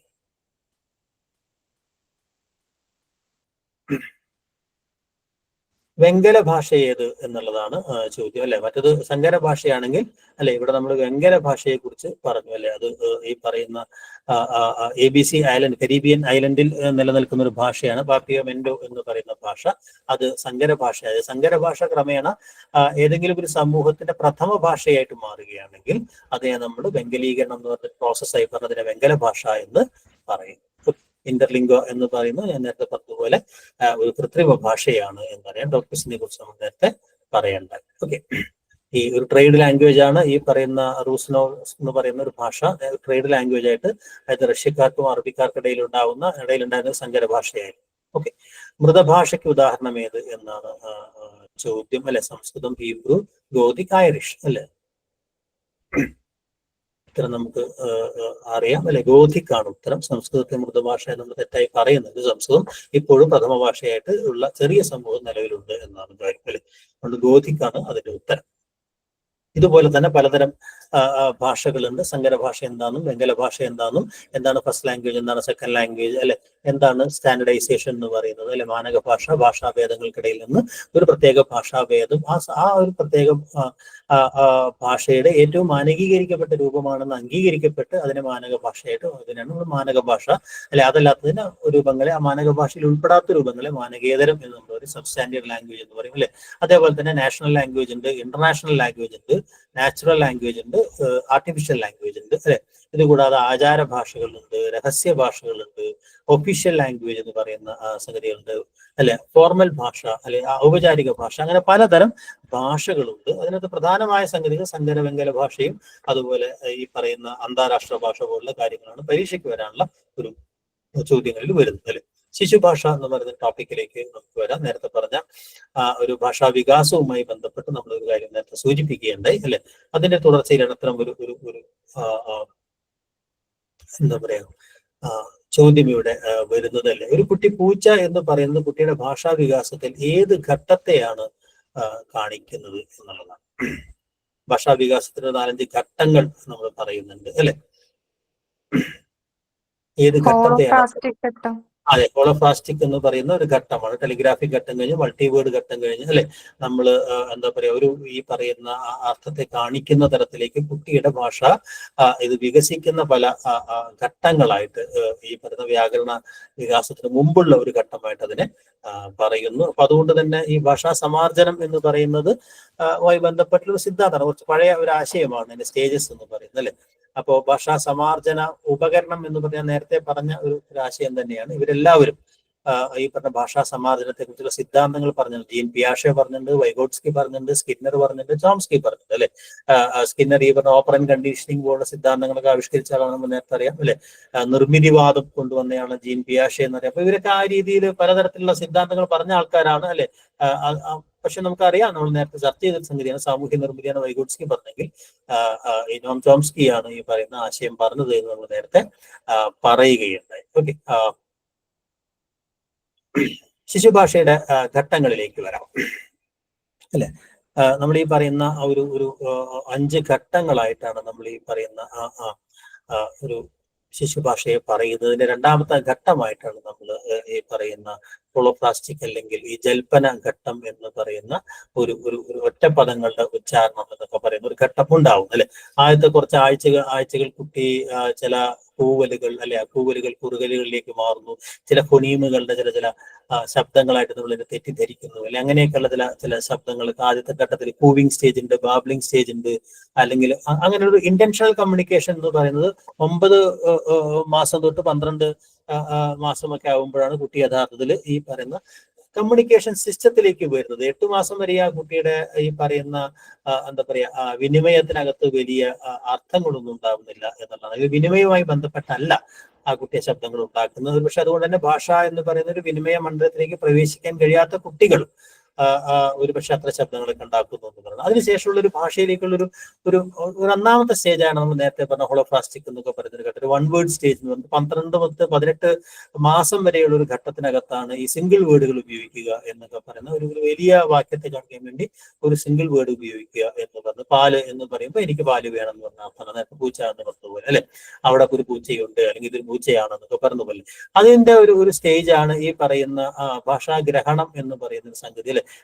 ഈ പറഞ്ഞ പോലെ ടെലഗ്രാഫിക് അട്ടറൻസസ് എന്ന് പറയുന്ന രീതിയിലേക്ക് ആ കുട്ടി ഒരു വാക്യബോധത്തിലേക്ക് ക്രമേണ എത്തുന്ന ഒരു ഘട്ടമുണ്ട് അല്ലെ. അതിനുശേഷം ഈ ഭാഷയിലേക്ക് ആ കുട്ടി ഈ ഭാഷ എന്ന് പറയുന്ന ഒരു വലിയ വ്യവസ്ഥയിലേക്ക്, അതിന്റെ സങ്കീർണതയിലേക്ക് ആ കുട്ടി എക്സ്പോസ്ഡ് ആവുന്ന ഒരു അവസ്ഥ അതിനുശേഷം ഉണ്ടാവുന്നുണ്ട് അല്ലെ. അത് ഈ പറയുന്ന ഒരു 5 വയസ്സൊക്കെ ആകുമ്പോഴേക്കാണ് ആ കുട്ടി ആ രീതിയിലേക്ക് എത്തുന്നില്ലേ. അപ്പൊ അതിനകത്ത് ആ കുട്ടിയുടെ ഘട്ടത്തിനകത്താണ് ഈ പറയുന്ന ഭാഷ ഗ്രഹിക്കുക എന്ന് പറയുന്നൊരു ഘട്ടമുണ്ട്. അതിനുശേഷം ഒറ്റപ്പദങ്ങളുടെ ഒരു ലെവലിലേക്കും പിന്നെ അത് പദസംഘാതങ്ങളായിട്ട് വാക്യത്തിലേക്ക് എത്തുകയും പിന്നീട് വാക്യത്തിൽ നിന്ന് പ്രകരണങ്ങളിലേക്ക്, അട്ടറൻസിലേക്ക് അല്ലെങ്കിൽ വ്യവഹാരത്തിലേക്ക് എത്തുന്ന പല ഘട്ടങ്ങളിലൂടെയാണ് ഭാഷാ വികാസത്തെ ഇന്നുള്ള ആളുകൾ കാണുന്നത് എന്നുള്ളതാണ്. പല സന്ദർഭങ്ങളിലും അതുകൊണ്ട് തന്നെ ശിശുഭാഷയുടെ വികാസത്തെക്കുറിച്ച് വ്യത്യസ്തമായ ആശയങ്ങൾ ഉണ്ടായിട്ടുണ്ട് എന്നുള്ളതാണ്. ഓക്കെ, അപ്പൊ അതുകൊണ്ട് തന്നെ ലിംഗ്വിസ്റ്റിക് ഒണ്ടോളജി പറയുന്നത് ജീവിതാവസാനം വരെയും നമ്മൾ നടക്കുന്ന ഒരു പ്രോസസ് ആയിട്ടാണ് ഭാഷാ സമാർജനം എന്ന് പറയുന്ന ഒന്നിനെ കാണുന്നത്. അല്ലെങ്കിൽ ഭാഷയുടെ വികാസവും മനസ്സിന്റെ വികാസവും ആ അർത്ഥത്തിലാണ് എന്നുള്ള രീതിയിലാണ് പുതിയ കാലസങ്കല്പങ്ങളൊക്കെയും ഉണ്ടാവുന്നത്. ഓക്കെ, അപ്പൊ ശിശുഭാഷയുമായി ബന്ധപ്പെട്ട പ്രധാനപ്പെട്ട ആശയങ്ങൾ ഉണ്ടാവണം. ഇന്ത്യയിലെ ഭാഷാ വിജ്ഞാനീയം എന്ന് പറഞ്ഞ ടോപ്പിക് വരാറുണ്ട് അല്ലെ. അപ്പൊ അതിൽ നിന്ന് വല്ല ചോദ്യങ്ങൾ ഉണ്ടോ എന്നുള്ളത് ഒന്ന് നോക്കണം അല്ലെ. ഈ പറഞ്ഞതുപോലെ ഇന്ത്യയിലെ വ്യാകരണം, ശിക്ഷ, പ്രാതിശാഖ്യം എന്നൊക്കെ പറഞ്ഞ പല പഠന പദ്ധതികൾ ഉണ്ടായിട്ടുണ്ട് അല്ലെ. അപ്പൊ അതിനകത്ത് വളരെ പ്രസിദ്ധമായ കോട്ടിംഗ് ആണ് മനുഷ്യബുദ്ധിയുടെ മഹത്തായ സ്മാരകങ്ങളിൽ ഒന്ന് എന്ന് കേരളം ഈ പാണിനീയത്തെ പുകഴ്ത്തിയത് ആരാണ് എന്നുള്ള ചോദ്യം അല്ലെ. ആരാണെന്ന് അറിയാം അല്ലെ. ആരാണ്? ബ്ലൂംഫീൽഡ്. പാണിനീയത്തെ ശബ്ദാനുശാസനം എന്ന് വിളിക്കുന്നത് ആരാണ് എന്നാണ് അല്ലെ. ശബ്ദാനുശാസനം എന്ന് പാണിനീയത്തെ വിളിച്ചത് ആരാണ് എന്നാണ് അല്ലെ. പാണിനീയത്തിന് തന്നെ പിൽക്കാലത്ത് പലതരം വ്യാഖ്യാതാക്കൾ ഉണ്ടാവുണ്ടെന്ന് അറിയാലോ നിങ്ങൾക്ക്. പലതരത്തിലുള്ള ഈ എന്താ പറയാ ഈ മുനിത്രയം പോലുള്ള സങ്കല്പങ്ങളൊക്കെ പാണിനിയുമായി ബന്ധപ്പെടുത്തിയിട്ട് അങ്ങനെയാണ് യഥോത്തരം മീന പ്രമാണം എന്നൊക്കെ പറയുന്ന സിദ്ധാന്തങ്ങൾ ഉണ്ടാകുന്നത്. അപ്പൊ അതിന് തന്നെ നമുക്ക് ഈ പറയുന്ന പോലെ പലതരം വ്യാഖ്യാനങ്ങൾ പിൽക്കാലത്ത് ഉണ്ടാകുന്നുണ്ട് അല്ലേ. അതുകൂടാതെ പാണിനീയമല്ലാതെ തന്നെയും ഈ ഭാഷാ വ്യവഹാരവുമായി ബന്ധപ്പെട്ടും അല്ലെ അല്ലെങ്കിൽ അർത്ഥജ്ഞാനവുമായി ബന്ധപ്പെട്ട വ്യത്യസ്തമായ ചിന്താ പദ്ധതികൾ ഭാഷാ പഠന മേഖലയിൽ ഉണ്ടായിട്ടില്ല. വളരെ പ്രധാനപ്പെട്ട ആളാണ് പതഞ്ജലി അല്ലെ. അപ്പൊ പതഞ്ജലിയൊക്കെ ധാരാളമായിട്ട് AR രാജരാജവർമ്മയൊക്കെ കേരള മണ്ഡലത്തിൽ ചീത്ത പറയുന്നുണ്ടെന്നൊക്കെ അറിയാം അല്ലെ. അപ്പൊ പാണിനിയത്തെ ശബ്ദാനുശാസനം എന്ന് വിളിച്ചത് പതഞ്ജലിയാണ് അല്ലെ. കാത്യായനൊക്കെ ഈ പറയുന്ന മുനിത്രയത്തിൽപ്പെട്ട ആളാണ് എന്ന് നിങ്ങൾക്കറിയാം അല്ലെ. മുനിത്രയത്തിൽ പെടാത്ത ആളാരാണ് എന്നാണ്. അപ്പൊ കാത്യായനൻ, അതിനുശേഷം പതഞ്ജലി, അങ്ങനെയാണ് മഹാഭാഷ്യം അല്ലെ, അങ്ങനെയാണ് അതിനകത്ത് വരുന്നത് അല്ലെ. അപ്പൊ മുനിത്രയത്തിൽ പെടാത്ത ആളാരാണ് എന്നുള്ളതാണ് അല്ലെ. ഉത്തരം നിങ്ങൾക്ക് അറിയാം അല്ലെ. ആരാണ് മുനിത്രയം എന്ന സങ്കല്പത്തിൽ പെടാത്തയാൾ യാസ്കനാണ്. യാസ്കൻ അതിനു മുമ്പ് തന്നെ നിരുക്തകാരനാണ് യാസ്കൻ അല്ലെ. വേദാംഗത്തിൽ ഒന്നായ നിരുക്തം എഴുതിയ ആളാണ്. മറ്റത് കാത്യായൻ അല്ലെ. പാണിനീയത്തിന്റെ വ്യാഖ്യാതാക്കളായിട്ടാണ് കാത്യായനും പതഞ്ജലിയും വരുന്നത് എന്നുള്ളതാണ് ഓർക്കേണ്ടത് അല്ലെ. യാസ്കനാണ് ഉത്തരം. പാണിനീയത്തിന് വാർത്തികം എഴുതിയതാണ് അല്ലെ. വൃത്തി വാർത്തികം എന്നൊക്കെ പറഞ്ഞ കാര്യം ഞാൻ നേരത്തെ പറഞ്ഞു അല്ലെ. ആരാണ് വാർത്തികം എഴുതിയത്? കാത്യായനാണ്. വൈദിക ലൗകിക സംസ്കൃത ശബ്ദങ്ങളെ ഒരുപോലെ പരിഗണിക്കുന്ന ശാസ്ത്രം ഏതാണ് എന്നുള്ളതാണ്. വേദാംഗങ്ങളുടെ ഭാഗമായിട്ടാണ് ശിക്ഷയും പ്രാതിശാഖ്യവും ഒക്കെ വരുന്നത്, നിരുക്തം പോലുള്ള സാധനങ്ങൾ വരുന്നത് എന്ന് പറയണ്ടേ. അപ്പൊ ഇതൊക്കെ വേദാംഗങ്ങളാണ്, ബ്രാഹ്മണങ്ങൾ അല്ലെ. അപ്പൊ അതിലെ വേദാംഗങ്ങളിൽ ഈ പറയുന്നത് പോലെ ഏതാണ് ശാസ്ത്രം എന്നാണ്. വൈദിക ലൗകിക സംസ്കൃതങ്ങളെ ഒരുപോലെ പരിഗണിക്കുന്നത് അല്ലെ.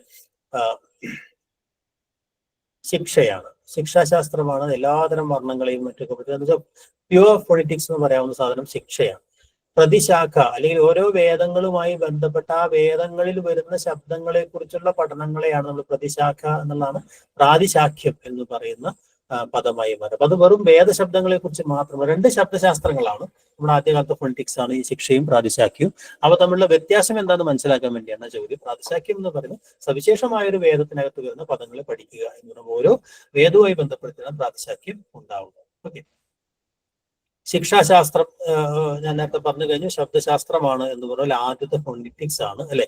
അപ്പൊ ഇതിനകത്ത് ശിക്ഷാശാസ്ത്രം അല്ലെ എഴുതാത്തത് ആരാണ് എന്നാണ്. ഇതൊക്കെ മിക്കവാറും പാണിനീയത്തിലൂടെയാണ് നമ്മൾ ഈ പറയുന്ന ആളുകളുടെയൊക്കെ പേര് നമുക്ക് ആഭിശരുടെയും അതുപോലെ തന്നെ ചന്ദ്രഗോപി അല്ലെ, ശാകടായനൻ അല്ലെ, പാണിനീയൻ തന്നെ. ഇതിനകത്ത് ആരാണ്?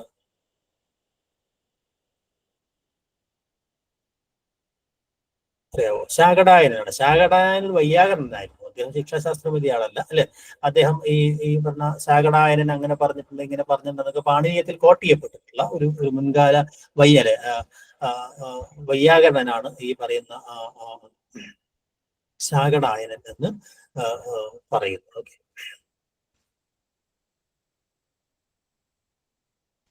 ഉപയോർ ലഘുപ്രയത്നതര ശാകടായനസ്യ എന്നൊക്കെ പറയുന്ന സൂത്രങ്ങൾ പാണിനീയത്തിൽ കാണാൻ കഴിയും. യേവ് എന്നുള്ളത് ലഘുപ്രയത്നങ്ങളാണെന്ന് ശാകടായനം എന്നൊക്കെ പറഞ്ഞിട്ടുണ്ടെന്നൊക്കെ പാണിനീയത്തിൽ കാണാൻ കഴിയും. ഓക്കെ. അപ്പൊ അദ്ദേഹം ഒരു സംഗതിയാണ്. അപ്പൊ ശാകടായനാണ് ഉത്തരം. ഓക്കെ. എന്തായാലും ഈ പറയുന്ന ഇന്ത്യൻ ഇന്ത്യൻ ഭാഷാവിജ്ഞാന പഠനങ്ങളെ സ്വനപഠനങ്ങൾ എന്ന രീതിയിൽ ശിക്ഷയും പ്രാതിശാഖ്യവും തമ്മിലുള്ള വ്യത്യാസം എന്താണെന്ന് ഞാൻ പറയണ്ടായില്ലേ. നിരുക്ത ശാസ്ത്രമുണ്ട് അല്ലെ. ഈ പറയുന്ന പ്രാതിശാഖ്യം തമ്മിലുള്ള ശിക്ഷയും തമ്മിലൊരു വ്യത്യാസം ഞാൻ നേരത്തെ പറഞ്ഞു. ഈ 6 വേദാംഗങ്ങളിൽ ഉള്ള സംഗതി തന്നെയാണ് ഈ ശിക്ഷ എന്ന് പറയുന്നത്. അത് വേദമന്ത്രങ്ങളുടെയും മറ്റ് സംസ്കൃത ശബ്ദങ്ങളുടെയും ഒക്കെ ഉച്ചാരണം എങ്ങനെയാണ്, അതിന്റെ സ്വരം എന്താണ്, അതിന്റെ മാത്ര എന്താണ്, അതിന്റെ സ്ട്രെസ് എന്താണ്, ഇന്റർനേഷൻ എന്താണ് എന്നൊക്കെ പറയുന്ന, അല്ലെങ്കിൽ അതിന്റെ കണ്ടിന്യൂറ്റി എന്താണ്, കൺജങ്ഷന്റെ സ്വഭാവം എന്താണ്, ഇതൊക്കെ വിവരിക്കുന്ന ശാസ്ത്രമാണ് ശിക്ഷ എന്ന് പറയുന്നത് അല്ലെ. അതായത് പൊളിറ്റിക്സിന്റെ വലിയൊരു ബന്ധമുണ്ടല്ലോ. അപ്പൊ വേദമന്ത്രങ്ങൾ തെറ്റുകൂടാതെ ഉച്ചരിക്കുക എന്ന ലക്ഷ്യമാണ്. അതിനുശേഷം വന്നതാണ് ഈ പറയുന്ന പ്രാതിശാഖ്യം എന്ന് പറയുന്ന സാധനം. അത് ഞാൻ പറഞ്ഞ പോലെ ഓരോ ശാസ്ത്രവുമായി ബന്ധപ്പെട്ട ഒരു സംഗതിയാണ് അല്ലെ പ്രാതിശാഖ്യം എന്ന് പറയുന്നത് അല്ലെ. അപ്പൊ പ്രതിശാഖം എന്ന് പറയുന്ന സംഗതി അത് ഉണ്ടായത് എന്ന് പറയുമ്പോൾ ഓരോ വേദശാഖയ്ക്കും അതിൻ്റെതായ പ്രാതിശാഖ്യങ്ങൾ ഉണ്ട് എന്നാണ് അതുമായി ബന്ധപ്പെട്ട കാര്യം അല്ലെ. യാസ്കന്റേതാണ് നിരുക്തം എന്ന് പറയുന്ന ഒരു എന്താ പറയുക ശബ്ദശാസ്ത്രം. വേദശബ്ദങ്ങളുടെ അർത്ഥം പറയുക, എറ്റിമോളജി, പദോൽപത്തി ശാസ്ത്രമാണ് അതിനകത്ത് ഉള്ളത്. അപ്പൊ അർത്ഥം പറയുക എന്നതാണ് അതിനകത്തുള്ള ഒരു എന്താ പറയാ വേദശബ്ദങ്ങളുടെ അർത്ഥം പറയുന്ന ഒരു നിഘണ്ടുവിന്റെ ഒരു ആദ്യ രൂപമാണ് ഈ പറയുന്ന നിരുക്തം എന്ന് പറയുന്നത്. പക്ഷെ അതിന്റെ ഉറവിടത്തെ കുറിച്ചാണ് അത് പറയുന്നത്. നിഘണ്ടുവിന്റെ തന്നെ ഒരു വ്യാഖ്യാനമാണ് എന്ന് പറയുന്നത്. ഒരു വാക്ക് എങ്ങനെയാണ് രൂപപ്പെടുന്നത് എന്നാണ് പഠിക്കുന്നത്. ആ വാക്കിന്റെ റൂട്ട് എന്താണ് എന്നുള്ളതാണ് നിരുക്തത്തിന്റെ ഒരു പ്രധാനപ്പെട്ട അന്വേഷണം. അല്ല വാക്കിന്റെ അർത്ഥം എന്താണെന്നല്ല, ആ വാക്ക് എവിടെ നിന്നാണ് ഉത്ഭവിക്കുന്നത് എന്നുള്ളതാണ് അദ്ദേഹം അന്വേഷിക്കുന്നത് അല്ലെ. പിന്നെ വ്യാകരണമാണ്, അതെന്താണെന്ന് നിങ്ങൾക്ക് അറിയാം അല്ലെ. ഈ പറയുന്ന പാണിനിയുടെ അഷ്ടാധ്യായ രൂപയാണ് വ്യാകരണം വലിയ സംഗതി ഉണ്ടാകുന്നില്ല. വേദാംഗങ്ങളിൽ വേദമുഖമാണ് വ്യാകരണം എന്നല്ലേ. വേദപുരുഷൻ എന്ന് പറഞ്ഞ സങ്കല്പത്തിനകത്ത് വേദമുഖമായിട്ടുണ്ട്. ഏറ്റവും പ്രധാനപ്പെട്ട ശാസ്ത്രമായിട്ടാണ് വ്യാകരണത്തെ കാണുന്നത് അല്ലെ. വ്യാകരണം എന്ന് പറയുന്നത് ഈ പറയുന്നത് പോലെ എന്താ പറയാ ഭാഷാ നിയമങ്ങളെ കുറിച്ചുള്ള ഒരു പഠനമാണ് അല്ലെ.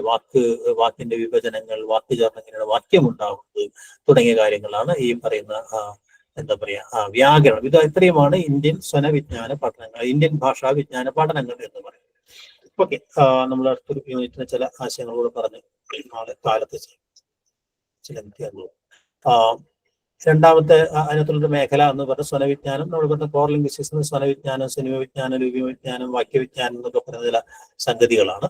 അതുമായി ബന്ധപ്പെട്ട് ചില ചോദ്യങ്ങളും ചില ആശയങ്ങളും പറയാം. ഇതൊക്കെ നോട്ട് നിങ്ങൾക്ക് തരുന്നതുകൊണ്ട് തന്നെ നിങ്ങൾക്ക് അതൊന്ന് വായിച്ചു നോക്കിയാൽ കുറച്ചുകൂടെ ക്ലാരിറ്റി കിട്ടും. വ്യവച്ഛേദിച്ച് അറിയാൻ കഴിയാവുന്ന ഭാഷണ ഘടകം അല്ലെ. പരീക്ഷയ്ക്ക് സ്ഥിരം ചോദിക്കുന്ന ഏറ്റവും സിമ്പിൾ ആയ ഒരു ചോദ്യമാണ് അല്ലെ. ഡിസ്ക്രിമിനബിൾ സ്പീച്ച് സൗണ്ട് ഏതാണ് എന്ന് പറയുന്നത് അല്ലെ. ഏതാണ്?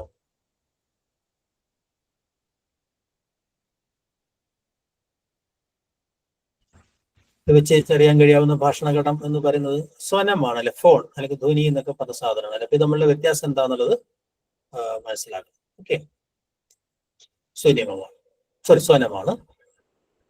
വ്യവച്ഛേദിച്ച് കഴിയാവുന്ന ലോകത്തിലെ എല്ലാ ഭാഷകൾക്കും ഉള്ള മനുഷ്യന്റെ മൗഖികാവയവങ്ങൾ കൊണ്ടുണ്ടാക്കാൻ കഴിയാവുന്ന ശബ്ദങ്ങളെയാണ് സ്വനം എന്ന് പറയുന്നത്. ഉച്ചാരണ ശബ്ദങ്ങൾ ഭാഷയിൽ എങ്ങനെ പ്രവർത്തിക്കുന്നു എന്നതിനെ കുറിച്ചുള്ള സ്വനങ്ങളെ കുറിച്ചുള്ള പഠനമാണ് സ്വനവിജ്ഞാനം, ഫോണിറ്റിക്സ് എന്ന് പറയും അല്ലെ. ഉച്ചാരണ ശബ്ദങ്ങൾ ഭാഷയിൽ എങ്ങനെ പ്രവർത്തിക്കുന്നു എന്നതിനെ കുറിച്ചുള്ള പഠനങ്ങൾ എന്താണ്? ഈ സ്വനങ്ങൾ എങ്ങനെയാണ് ഒരു ഭാഷക്കകത്ത് പ്രവർത്തിക്കുന്നത് എന്ന് പറയാം. സ്വനവിജ്ഞാനം. അതെ, സ്വനവിജ്ഞാനമാണ്. അർത്ഥവ്യാവർത്തന ശേഷിയുള്ള ഏറ്റവും ചെറിയ ഭാഷാ ഘടകം ഏതാണ് എന്നുള്ളതാണ് അല്ലെ. എല്ലാവർക്കും ഏറ്റവും ഉത്തരം അറിയാം അല്ലെ. അതിനാണ് സ്വനിമം എന്ന് പറയാം അല്ലെ. അത് ഈ പറയുന്ന എന്താ പറയാ ഡിസ്റ്റിങ്റ്റീവ് മീനിങ്, വ്യത്യസ്തമായ ഒരു അർത്ഥത്തെ കാണിക്കുന്ന അല്ലെ, അർത്ഥവ്യത്യാസം ഉണ്ടാക്കുന്ന അർത്ഥവ്യാവർത്തന ശേഷിയുള്ള സ്വനങ്ങളെയാണ് നമ്മൾ സ്വനിമം എന്ന് പറയുന്നത്. ഭാഷാപരമായ യൂണിറ്റാണ്, അതൊരു യൂണിവേഴ്സൽ യൂണിറ്റ് ആണ്. ഓരോ ഭാഷയിലെയും സ്വനിമങ്ങൾ വ്യത്യസ്തമാണ് എന്ന് നമുക്കറിയാം. അത് കുറെ സ്വനങ്ങളുടെ ഒരു സംഘാതമാണ് എന്ന് പറയുന്ന ഒരു കാര്യം, അതൊരു സങ്കല്പമാണ് എന്നുള്ള കാര്യം ഓർമ്മയുണ്ടാവും അല്ലെ. സ്വനിമമാണ് ഉത്തരം. അർത്ഥപ്രധാന ശേഷിയുള്ള ഏറ്റവും ചെറിയ ഭാഷാ ഘടകം ഏത് എന്നുള്ളതാണ് അല്ലെ. സ്വനമെന്നും സ്വനിമെന്നും രൂപമെന്നും പദമെന്നും ഏതാണ്?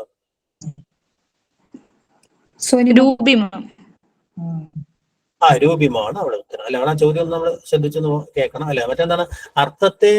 അർത്ഥവ്യാവർത്തന ശേഷിയാണ്, അർത്ഥത്തെ വ്യത്യാസപ്പെടുത്തുന്ന ശേഷിയാണ് സ്വനിമം അല്ലെ.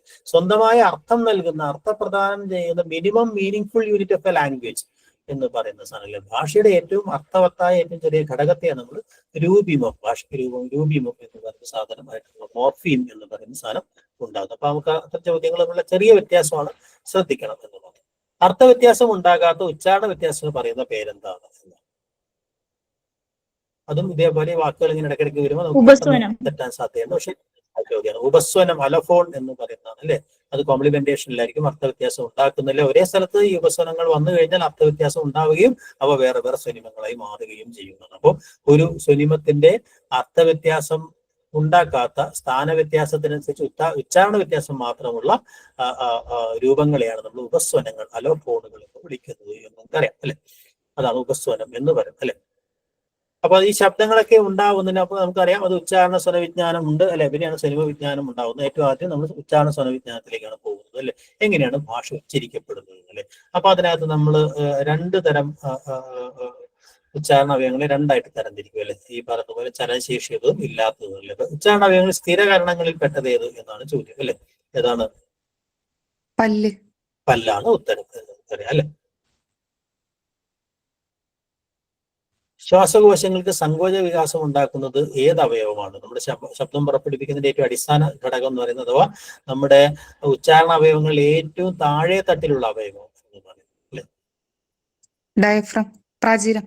അതെ, പ്രാചീരമാണ് ഉത്തരം എന്ന് അല്ലെ. പ്രാചീരമാണ് ശ്വാസകോശങ്ങളുടെ ഈ പറഞ്ഞ സങ്കോച വികാസങ്ങൾ ഉണ്ടാക്കുകയും അതിനനുസരിച്ച് വായു പുറത്തേക്കും അകത്തേക്കൊക്കെ പോവുകയും അല്ലെ അത് ശബ്ദോച്ചാരണത്തിന് കാരണമായിട്ടൊക്കെ തീരുന്നത്. അതാണ് പ്രാചീരത്തിന്റെ ഭാഷ ഉച്ചാരണത്തിനുള്ള സ്ഥാനം എന്ന് പറയാം. ചോദ്യങ്ങൾ കൂടെ സൂചി നമുക്ക് അവസാനിപ്പിക്കാം, മുഴുവൻ തീരില്ല. ഓക്കെ, ഉച്ചാരണത്തിൽ പ്രത്യേകിച്ച് പങ്കൊന്നുമില്ലാത്ത അവയവം ഏത് എന്നാണ് ചോദ്യം, അല്ലെ? ഏതാണ്? ക്ലോമപിതാനം.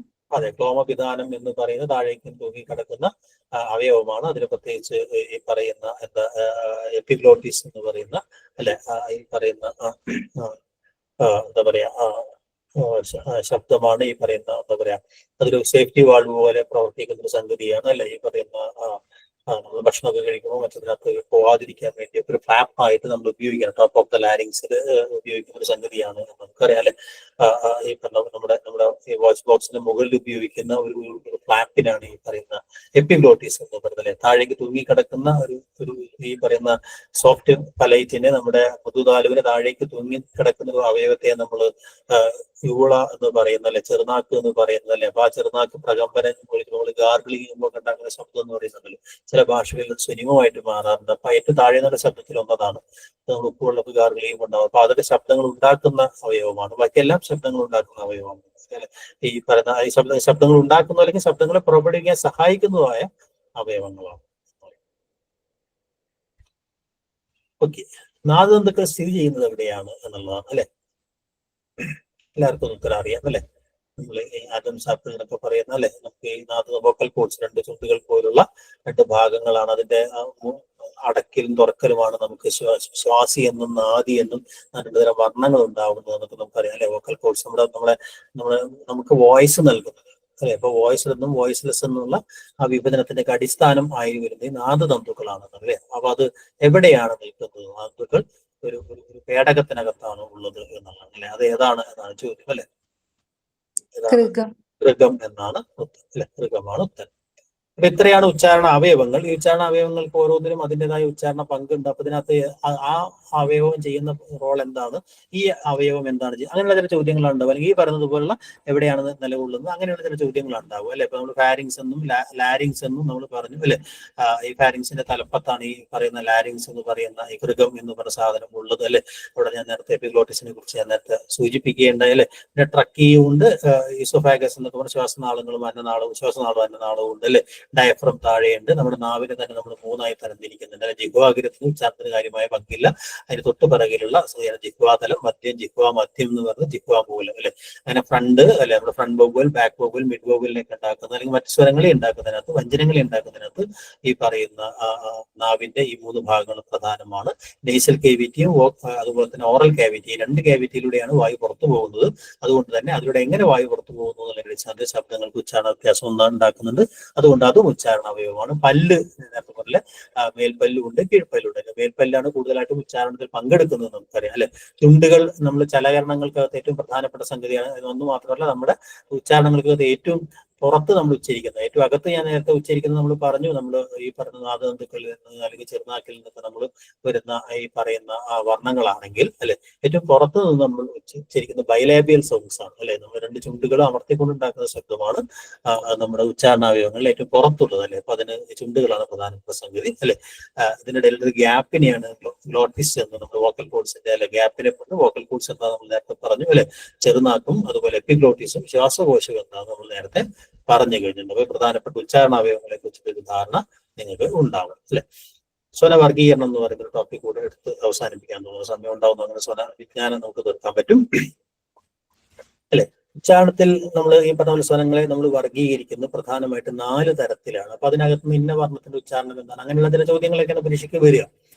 അപ്പോ ഒന്ന് അതിന്റെ ഈ പറയുന്നത് നമുക്കറിയാവുന്ന പോലെ മാനർ ഓഫ് ആർട്ടിക്കുലേഷൻ, അല്ലെ? ഉച്ചാരണത്തിൽ വായുപ്രവാഹത്തിന്റെ ഗതി അനുസരിച്ച് എങ്ങനെയാണ് വായു പ്രവഹിക്കുന്നതിന്റെ സ്വഭാവം അനുസരിച്ചിട്ടാണ് മാനർ ഓഫ് ആർട്ടിക്കുലേഷൻ എന്ന് പറയുന്നത്. മറ്റൊന്ന്, ആ വായുവിന് എവിടെയാണ് തടസ്സം ഉണ്ടാകുന്നത് അതിനെ നമ്മൾ പോയിന്റ് ഓഫ് ആർട്ടിക്കുലേഷൻ, ഉച്ചാരണ സ്ഥാനം എന്ന് പറയും. ആ ഉച്ചാരണ സ്ഥാനം അനുസരിച്ച് പിന്നെ ഞാൻ നേരത്തെ പറഞ്ഞതുപോലെ വായു പ്രവഹിക്കുമ്പോൾ നമുക്ക് അകത്തുള്ള ഈ ഗൃഹത്തിനകത്തുള്ള ഈ വോക്കൽ കോഡ്സ് അടയ്ക്കുകയും തുറക്കുകയും ചെയ്യുമ്പോൾ ഉച്ചാരണത്തിന് സവിശേഷമായ ചില വ്യത്യാസം ഉണ്ടാവും. ആ നാദതന്തുക്കളുടെ എങ്ങനെയാണ് വായു പ്രവഹിക്കുന്നതിന്റെ അടിസ്ഥാനത്തിൽ ഒരു വിഭജനം ശ്വാസി നാദി എന്ന് പറയുന്ന ഒരു വിഭജനം ഉണ്ടാവും. അതോടൊപ്പം തന്നെ നമ്മുടെ ഈ മഹാപ്രാണീകരണം എന്ന് പറയുന്നത് നമ്മൾ ഈ പറയുന്ന ശബ്ദാകത്ത് നമ്മൾ കൊടുക്കുമ്പോൾ ഹ എന്ന് പറയുന്ന ഘോഷി അരഞ്ഞു ചേരുക എന്നൊക്കെ AR പറയുന്ന സാധനമുണ്ട്. അപ്പൊ മഹാപ്രാണീകരണം സംഭവിച്ച് കാഖ ഗാഖായ കാവുമ്പോഴുള്ള ഉച്ചാരണങ്ങൾ അവിടെ സംഭവിക്കാറുണ്ട്. കുറച്ചുകൂടെ ഉള്ളിൽ നിന്ന് ഉച്ചാരണം കയറി വരുമ്പോൾ അതിനകത്ത് വേറൊരു ധ്വനിയായിരുന്നു. അങ്ങനെ 4 തരത്തിലാണ് സ്വനങ്ങൾ ഉച്ചാരണ തലത്തിൽ വ്യത്യാസപ്പെടുന്നത് എന്നുള്ളതാണ് അല്ലെ. അപ്പൊ അതിനനുസരിച്ചുള്ള വിഭജനമാണ് പ്രധാനമായിട്ടും ഉള്ളത് അല്ലെ. അപ്പൊ അതുമായി ബന്ധപ്പെട്ട ചില ചോദ്യങ്ങളിലേക്ക് വരാം. അതുവഴി നമുക്ക് എന്തൊക്കെയാണ് സ്വനങ്ങളുടെ വർഗീകരണം എന്നുകൂടെ നോക്കാം അല്ലെ. ദ്വയോഷ്ട്യ ത്രാസം ഏത് എന്നാണ് ചോദ്യം അല്ലെ. ദ്വയോഷ്ട്യം എന്ന് പറഞ്ഞാൽ ബൈലാബിയിലാണ്, 2 ചുണ്ടും ചേർത്ത് വെച്ച് ഉച്ചരിക്കുന്ന വർണ്ണമാണ് നമ്മൾ പറഞ്ഞു അല്ലെ. അപ്പൊ അതിനകത്ത് ഓപ്ഷൻസ് ഉള്ളത് നമുക്ക് ബ്രുവാണ് അല്ലെ. റായും രായും ചുണ്ടുകളെല്ലാം ഉച്ചരിക്കുന്നത് നമുക്കറിയാം അല്ലെ. അപ്പൊ അതിനകത്ത് ഏതാണ് ഈ പറയുന്ന ഉത്തരം എന്നുള്ളതാണ്. പക്ഷെ റായും രായും നമ്മൾ ത്രാസം എന്നും ദ്രുതസ്പർശം എന്നും നമ്മൾ വേറെ പഠിച്ചിട്ടുണ്ട് അല്ലെ. ഏതാണ് ത്രാസം എന്നറിയാവോ? റായാണോ രായാണോ? റായാണ് ത്രാസം അല്ലെ. മറ്റേ ദ്രുതസ്പർശം എന്നുള്ള രീതിയിലാണ് നമ്മൾ ഫ്ലാറ്റ്സ് എന്നുള്ള രീതിയിലാണ് അല്ലെ. ട്രിൽ എന്നുള്ള രീതിയിലാണ് ത്രാസാണ്. റാ എന്ന് വെച്ചാൽ നമ്മൾ ഉച്ചാരണ സ്ഥലത്ത് ഇങ്ങനെ കമ്പനം ചെയ്യുന്നു, അവിടെ ഒരിക്കലും അവിടെ വിശ്രമിക്കുന്നില്ല എന്നല്ലേ. അതേപോലെ വിശ്രമിക്കാത്ത ഒരു വർണ്ണമാണ് ഈ പറയുന്ന ഏത് ബ്ര എന്നല്ലേ. കുട്ടികളൊക്കെ വണ്ടി ഓടിക്കുമ്പോൾ വണ്ടി ഓടിക്കാൻ അങ്ങനെ തന്നെ ആയിരിക്കും അല്ലെ. ബ്ര എന്ന് പറയുന്ന ആ ഒരു ശബ്ദമാണ്. ബ്ര എന്നുള്ള ശബ്ദം ഉണ്ടാവുന്ന സമയത്ത് നമ്മൾ ചുണ്ടുകൾ ഇങ്ങനെ ത്രസിക്കുകയാണ് ചെയ്യുന്നത്. പ് എന്ന് പറയുന്നത് പക്ഷെ നമുക്ക് എന്താ പറയാ വിരാമമാണ് അല്ലെ. സ്റ്റോപ്പാണ് എന്ത് എന്ന് പറഞ്ഞ സാധനം. വായു പ്രവാഹത്തെ പൂർണ്ണമായും തടയുകയാണ് അവിടെ ചെയ്യുന്നത് അല്ലെ. അപ്പൊ ദ്വയോഷ്ട്യ വിരാമമാണ് പ്, ദ്വയോഷ്ട്യ ത്രാസമാണ് പ് അല്ലെ എന്ന് പറഞ്ഞു. അപ്പൊ ഓരോന്നിന്റെ ആ ഒരു ഫോണറ്റിക് ഐഡന്റിറ്റി എന്താണെന്നുള്ള ഓർമ്മയുണ്ടാവും. ഓക്കെ. വത്സ്യ വാർഷികം ഏത് എന്നുള്ളതാണ് ചോദ്യം അല്ലെ. മാറ്റം വരുന്നില്ല. ലായാണ് വത്സ്യ. അതെ, പാർശ്വികം എന്ന് പറഞ്ഞാൽ നമ്മുടെ നാവ് നടുകുഴിഞ്ഞ് 2 വശങ്ങളിലൂടെയും വായു പുറത്തേക്ക് പോകുന്നു അല്ലെ. അപ്പൊ അവിടെ നമ്മൾ നാവ് കൊള്ളുന്നത് ഈ പറഞ്ഞ വത്സ ഭാഗത്തായതുകൊണ്ടാണ് വത്സ്യ വാർഷികം എന്ന് പറയുന്നത്. ല ആണ് ഉത്തരം. അത് ഞാൻ ഓപ്ഷൻസിന്റെ മാറ്റിയിട്ടില്ല. ഓക്കെ, ലായാണ് ഉത്തരം. ഓക്കെ. വിവരഘർഷം ഏതാണെന്നുള്ളത്, ദ്വാരഘർഷം അല്ലെ, ദീർഘഘർഷം എന്നൊക്കെ പറയുന്ന രീതിയിൽ നമ്മൾ ഘർഷത്തിന് പറയുന്ന ഒരു സംഗതി. വിരാമം ഘർഷം എന്നുള്ളതിനകത്ത് വിവര ഘർഷം ഏത് എന്നുള്ളതാണ് ചോദ്യം അല്ലെ. ഏതാണ് അറിയാവർക്കലും?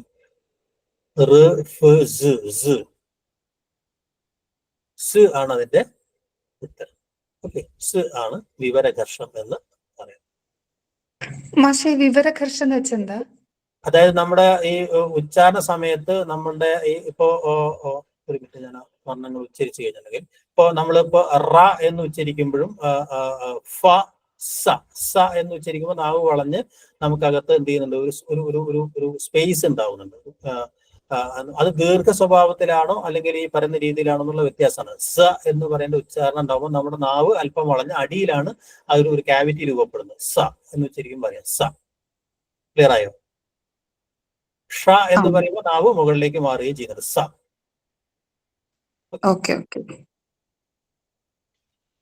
വത്സ്യ വാർഷികം ഏതാണ് ചോദ്യം? സോറി, ബാക്കിലേക്കാണ്. പ്രവാഹിയിൽ പെടാത്തത് ഏത്? കണ്ടിന്യൂവൻസ് എന്ന് പറയുന്ന ഒരു സംഗതിയാണ് പ്രവാഹി എന്ന് പറയുന്നത്. കണ്ടിന്യൂവൻസ് അല്ലെ. പ്രവാഹി എന്ന് പറയുന്നത് യ വ സ അതുപോലെ ഴ അല്ലെ. യായും വായും ഴായും ഒക്കെ എന്താണ്? പ്രവാഹിയാണ് അല്ലെ.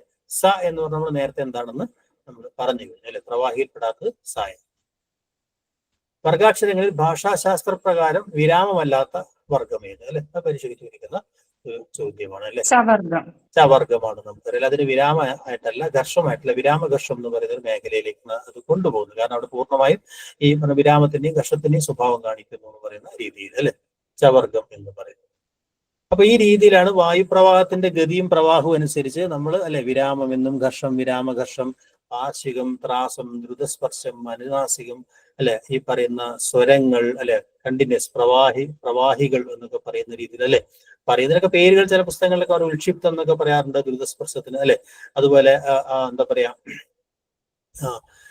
ഘർഷത്തിനകത്ത് തന്നെ ചിലപ്പോൾ തന്നെ ഈ ദീർഘഘർഷം, നാളീഘർഷം എന്നൊക്കെ പറഞ്ഞ് പല പല പേരുകളത് ഷാഹ, അതൊക്കെ നാളീഘർഷം എന്നുള്ള രീതിയിലും മറ്റത് സായ ദീർഘഘർഷം എന്നുള്ളപ്പോൾ ഞാൻ വിവരഘർഷം അങ്ങനെ അത് മറ്റേ മാറി ടേമുകൾ മാറി വരാറുണ്ടെന്നേ ഉള്ളൂ, പക്ഷെ അടിസ്ഥാനപരമായ സാധനം അത് തന്നെയാണ് അല്ലെ. വിരാമഘർഷം എന്ന് പറയുന്ന ചവർഗ എന്ന് പറഞ്ഞു അല്ലെ.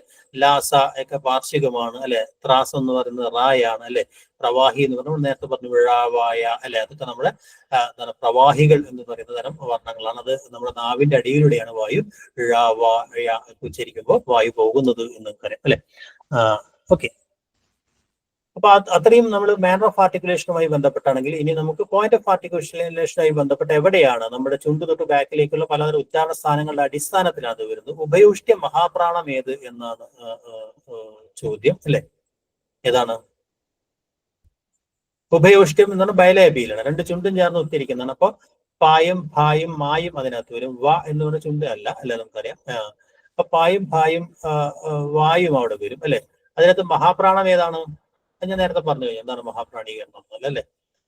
പാ എന്ന് പറയുന്നത്, അതെ, പാ എന്ന് പറയുന്ന ഒരു വർണ്ണത്തിനകത്ത് ഒരു ഹാ കയറി വരികയാണ് ചെയ്യുന്നത്. കുറച്ചുകൂടെ അകത്തുനിന്ന് ഉച്ചരിക്കുമ്പോൾ ഒന്നുകൂടെ ശക്തിയിൽ വായു പുറത്തു വരുമ്പോൾ അത് ഭ ആയി മാറുന്നു അല്ലെ. അപ്പൊ മഹാപ്രാണീകരണം സംഭവിച്ച വർണ്ണത്തെയാണ് മഹാപ്രാണം എന്ന് പറയാം.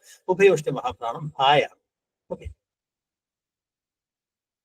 പ്രതിവേഷ്ടിതത്തിന് ഉദാഹരണം ഏതാണ് എന്നുള്ള പല പേരുകളാണ് വരും. റിട്രോഫ്ലക്ഷൻ എന്ന് വരും, മൂർധന്യം എന്ന് പറയും അല്ലെ. പലതരത്തിലാണ് അതിന്റെ പേര് വരുന്നത്. പക്ഷെ ആ പേര് മാറിയിട്ട് നിങ്ങൾക്ക് കൺഫ്യൂഷൻ വരണ്ട എന്ന് വിചാരിച്ചിട്ടാണ് ആ ചോദ്യം അവിടെ ഇട്ടത്. പ്രതിവേഷ്ടിതം എന്ന് പറഞ്ഞു കഴിഞ്ഞിട്ടുണ്ടെങ്കിൽ സിമ്പിളായി പറഞ്ഞാൽ മൂർധന്യമാണ്. അപ്പൊ നമുക്ക് ഉത്തരം കിട്ടിക്കാണും അല്ലെ. ഏതാണ്?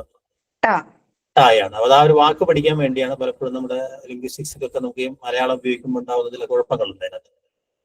റിട്രോഫ്ലക്ഷൻ എന്നുള്ളതാണ് ഉദ്ദേശിക്കുന്നത്. എന്തായാലും ഉച്ചാരണ സ്ഥാനം അനുസരിച്ച് നമുക്ക് എന്തൊക്കെയുണ്ട്? ദന്ത്യമുണ്ട് അല്ലെ, ഓഷ്ട്യമുണ്ട് അല്ലെ. ദന്ത്യമുണ്ട്, ഓഷ്ട്യം നമുക്ക് തിരിച്ചു വരാച്ചാൽ നമ്മൾ ഓഷ്ട്യമുണ്ട്, അതിനുശേഷം ദന്ത്യമുണ്ട് അല്ലെ. ദന്ത്യോഷ്ട്യം എന്ന് പറയുന്ന രീതിയിൽ ദന്തത്തിന്റെയും ഓഷത്തിന്റെ ഇടയിൽ ഉച്ചരിക്കുന്ന ചില വർണ്ണങ്ങളുണ്ട് അല്ലെ, ദന്തോഷ്ട്യങ്ങളുണ്ട്. ദന്താന്തര, ഇന്റർഡെന്റൽ എന്ന് പറഞ്ഞാൽ നമ്മുടെ ഭാഷയിലില്ല, ദന്താന്തരാള ശബ്ദങ്ങളുണ്ട്. ദന്ത്യവത്സ്യങ്ങൾ എന്ന് പറയാവുന്ന നമ്മൾ ബാക്കിലേക്ക് എടുത്തു പോകുമ്പോൾ അങ്ങനെയുള്ള ഓരോ വർണ്ണങ്ങളും ലാ പോലുള്ള വർണ്ണങ്ങൾ, ലാക്ക് മീതെയാണ് വെറ്റ ഉച്ചരിക്കുന്നത് അല്ലെ. അപ്പൊ ലാറ്റ അല്ലെ. അതുപോലെ തന്നെ അന്തർജിഹ്വം എന്ന് പറയുന്ന ഈ ഇന്റർഡെന്റൽ സൗണ്ട്സ് ഉണ്ട് അല്ലെ.